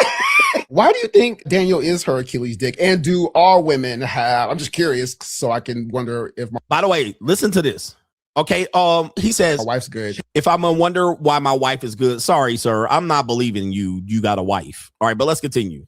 Do a lot of women have Achilles dick? Without a doubt. Okay, so without a doubt, she says without a doubt. So this is when dudes have this idea where women are coming in. I'm not dating anybody else. I'm not talking to anybody else. It's a lie. They all have Achilles dick, championship dick guy. All right, they all have it, and they sometimes use them in between relationships. Shout out to Black Ram 313. Okay, so Black Man 313. Women use relationships for breaks on the cock carousel. So when women want to break from championship Achilles dick and they want somebody to date intentionally, they'll go for you non-Achilles dick guys, but in between that, they still associate and talk to their championship dick niggas. Okay, so they're still doing it. And she says absolutely without a doubt. Now, when men say it, we're misogynist and shit like this. Oh, you guys are just generalizing. Not all women. The guy asked the woman, says, do all women have them? Yes, they do. All. She says all. Not all. Not all. Not all women, coach. She says all of them have one. All. Let's go ahead and play it again just so you can hear it. And she says, without a doubt, all. Cry on this podcast. Why do you think Daniel is her Achilles dick? And do all women have? I'm just curious, so I can wonder if my wife's good. Do a lot of women have Achilles dick? Without a doubt. Without a doubt. Now watch this. Why would you say this out loud? Now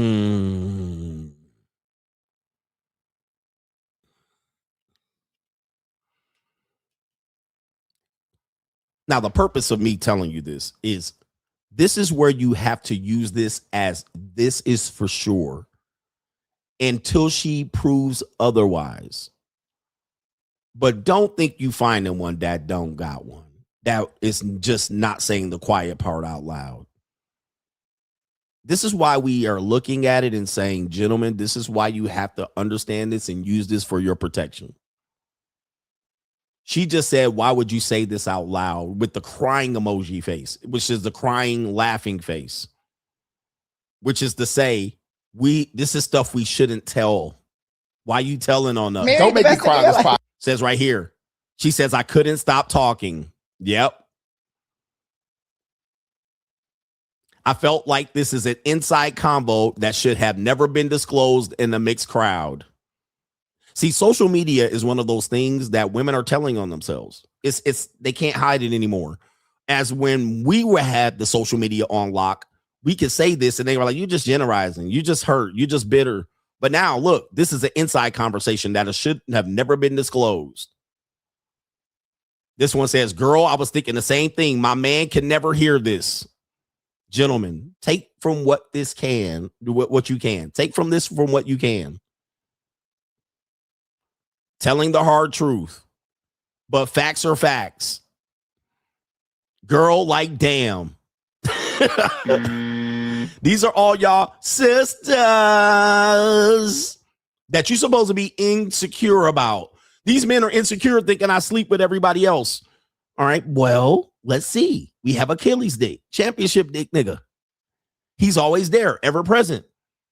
Somebody said we already knew this, but they've denied it. We know this already inherently. Like, we know this in the pit of our stomach. But what they've been doing a good job of is saying, it's not happening. Not all women. She just came back and said all. And now here they come. You were out of pocket for that. Now I can't even repost this because it's going to cause panic. Look at these sisters. And these are all old skeezers. Look at that, old skeezer. Telling our secrets, she said. There's never a doubt. People want to doubt me. There's never a doubt. This woman said that part. Why she's talking. And there she is. Somebody single mama. Look at these women laughing. Okay. She said, oh my God.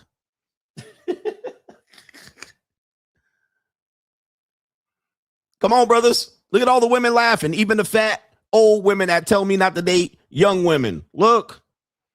And look how they laughing at y'all niggas. It be like that. Light skin bit. It be like that. Diary of an awkward black woman. Okay, here we go right here. Literally the fuck, ISSA. Average black bit. Okay. Nah, we talking about the next podcast. Okay, here we go right here. Agreed. Somebody mama. Take from this what you shall. But you better develop an understanding of how women date and mate. What they tell you, what they do are two different things. Even when if she says, not me though, I'm different. I ain't like that. Dude, I had a chick I was talking to, and she was talking about I'm monogamously date, I'm this and that. And listen, this is a secret, and I gotta go on this one. She was like, I'm monogamously date, I'm a one woman type girl. So I'm a one man type of girl, blah, blah. She hit me with this shit, right? Now watch this. We end up getting on a phone call. It was like a FaceTime. And she said, oh, I'm sick. I've been throwing up and I've been doing this and this. And right. She told me she don't have a boyfriend. She told me she monogamously date. She told me she broke up with her guy 3 or 4 months ago or 5 months ago. But then she was like, oh, I was sick. Sorry. I was been throwing up. And I said, you might have to go take a pregnancy test. And she said, yeah, I think that's a good idea. Nigga.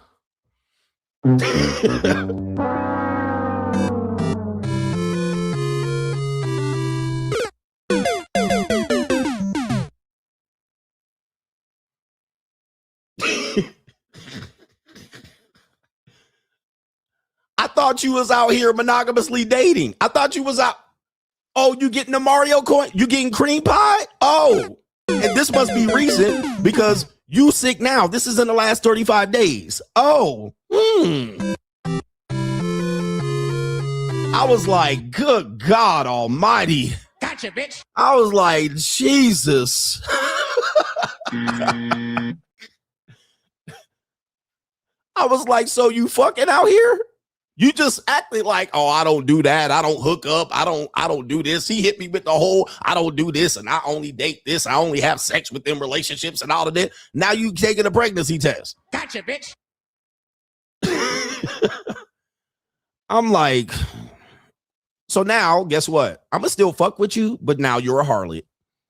Don't try to hit me with the I'm committed and I do this and I only do this and committed this and that. Now you're just a harlot and I'm going to fuck you like a harlot and I'm going to treat you like a hoe. So now when you get that hoe treatment, gotcha, bitch. Now when you get that hoe treatment, you're going to wonder why you treating me like this. You just another harlot. Gotcha, bitch. All right. You just another lying ass harlot trying to perpetrate a fraud.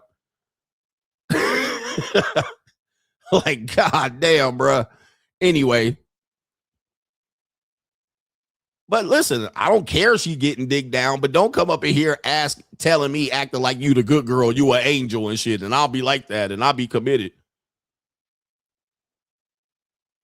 Oh, my Lord. Anyway, let's see if we can get through this, because I got to hit the showers and get out of there Do me a favor, hit the like button. We're gonna enjoy our weekend and all of that shit. Somebody said that she pregnant. She could be. She could be pregnant.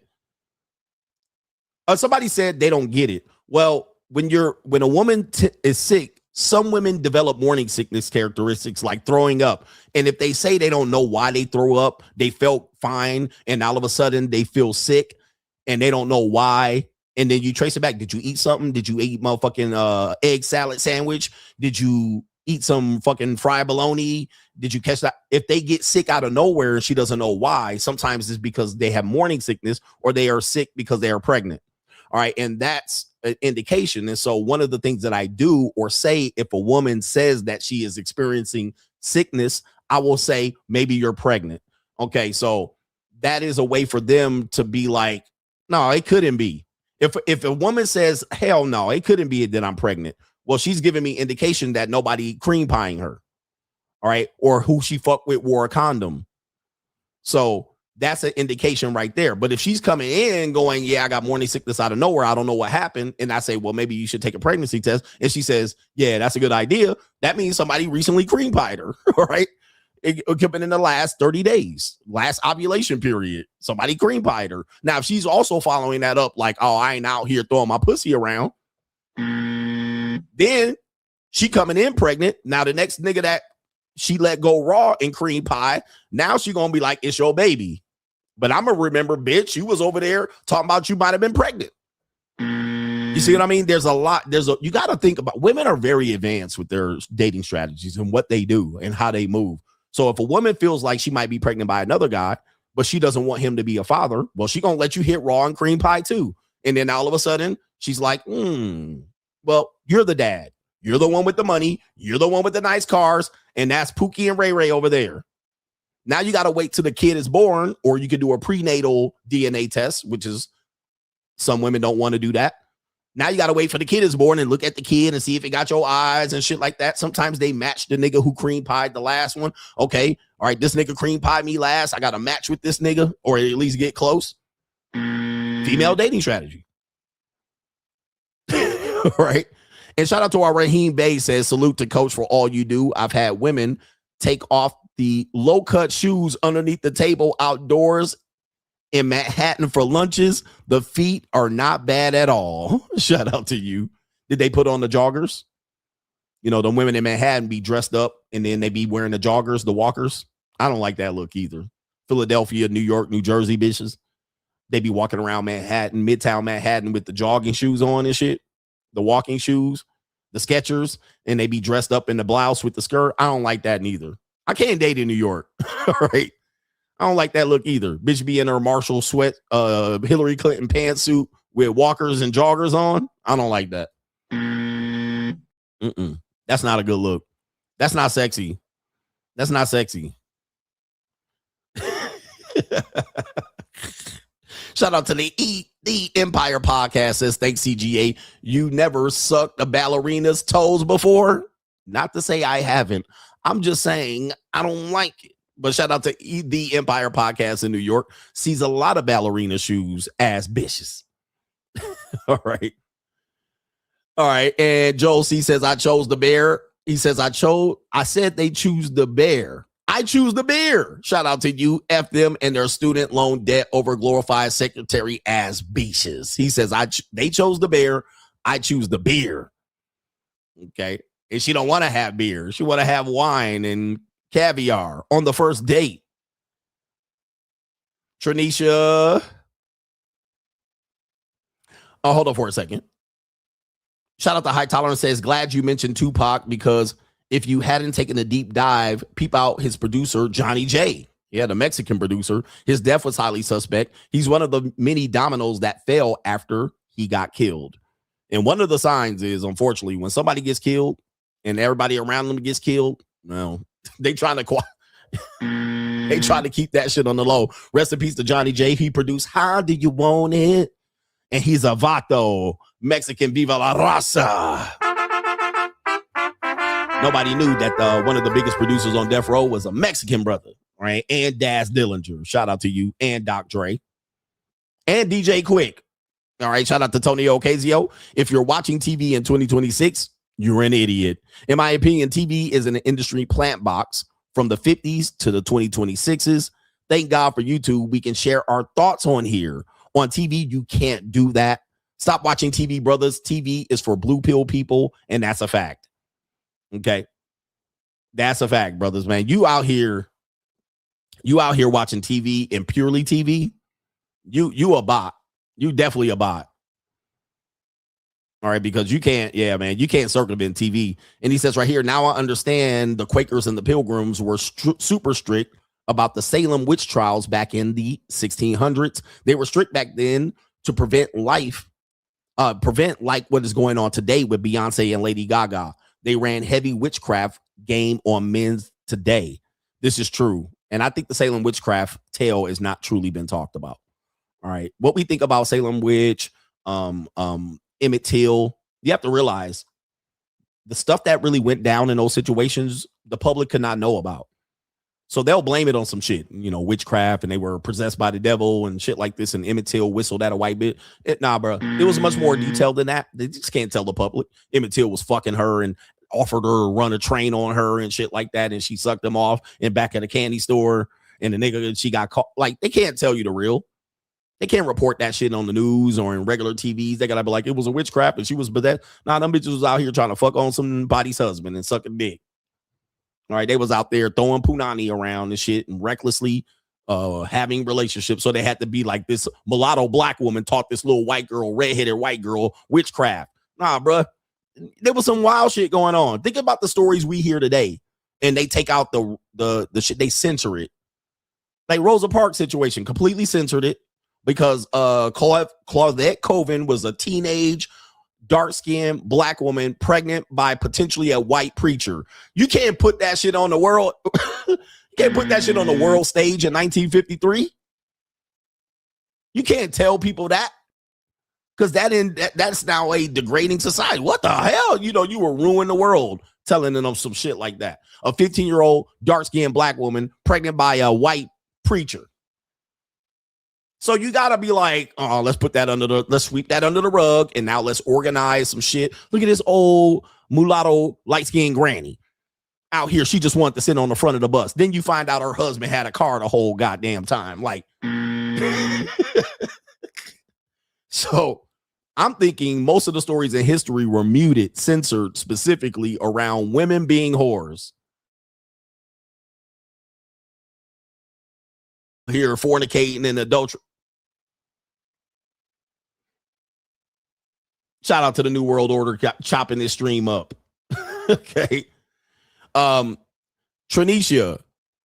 And look at Cleopatra. Sorry, shout out to Tranisha. The primary verse about avoiding debates and foolish arguments is Timothy, 2 Timothy 2:23. Don't have anything to do with foolish or stupid arguments because they produce quarrels. And 2 Timothy 2:14, it is of no value and only ruins those who listen. Ooh, shout out to you. I'm going to put that in there. Shout out to Tranisha, our sister of the day, with this verse about debates. Okay. About debates. So debates are just distractions for people to invite you into useless conversations. All right. 2 Timothy, and it says right there, 2:23, don't have anything to do with foolish and stupid arguments because they produce quarrels. Yep. So it's just going to produce a fight. No one's going to do it. And then 2 Timothy 2:14, it is of no value and only ruins those who listen. Shout out to Tranisha for bringing the truth and the pain related to debates. Well, I've always avoided them. As you can see, the few that I got into, they really didn't do anything. It didn't move the needle, all right, or anything, or made people learn. All right, it just entertain. Always said they just entertain the masses. They just entertain niggas that are distracted. Debates. All right, but anyway, shout out to y'all. I got to run, skedaddle. Do me a favor to enjoy your weekend and don't drink and drive. Get your exercise in. Be fit. Be the total package. Improve as a man. Despise the free lunch. There's nothing in life for free. And shout out to the Coach Gang. Thank you for the people who've contributed and sponsored today's show. I got to pick somebody up from the airport. We out of here. Peace.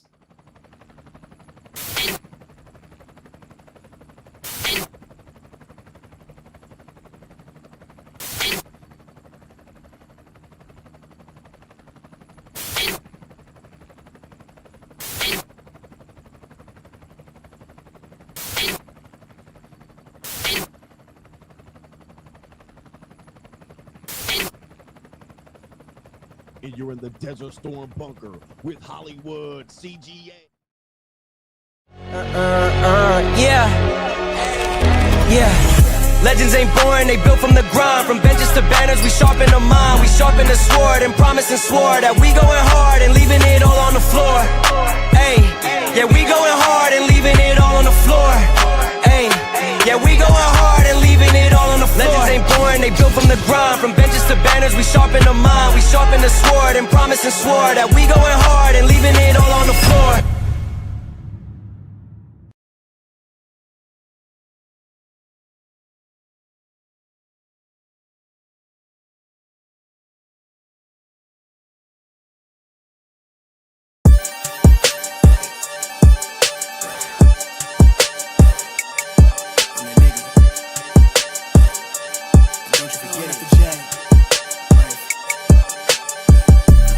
Vibe blowing at the J, got the loud jumping at the pay.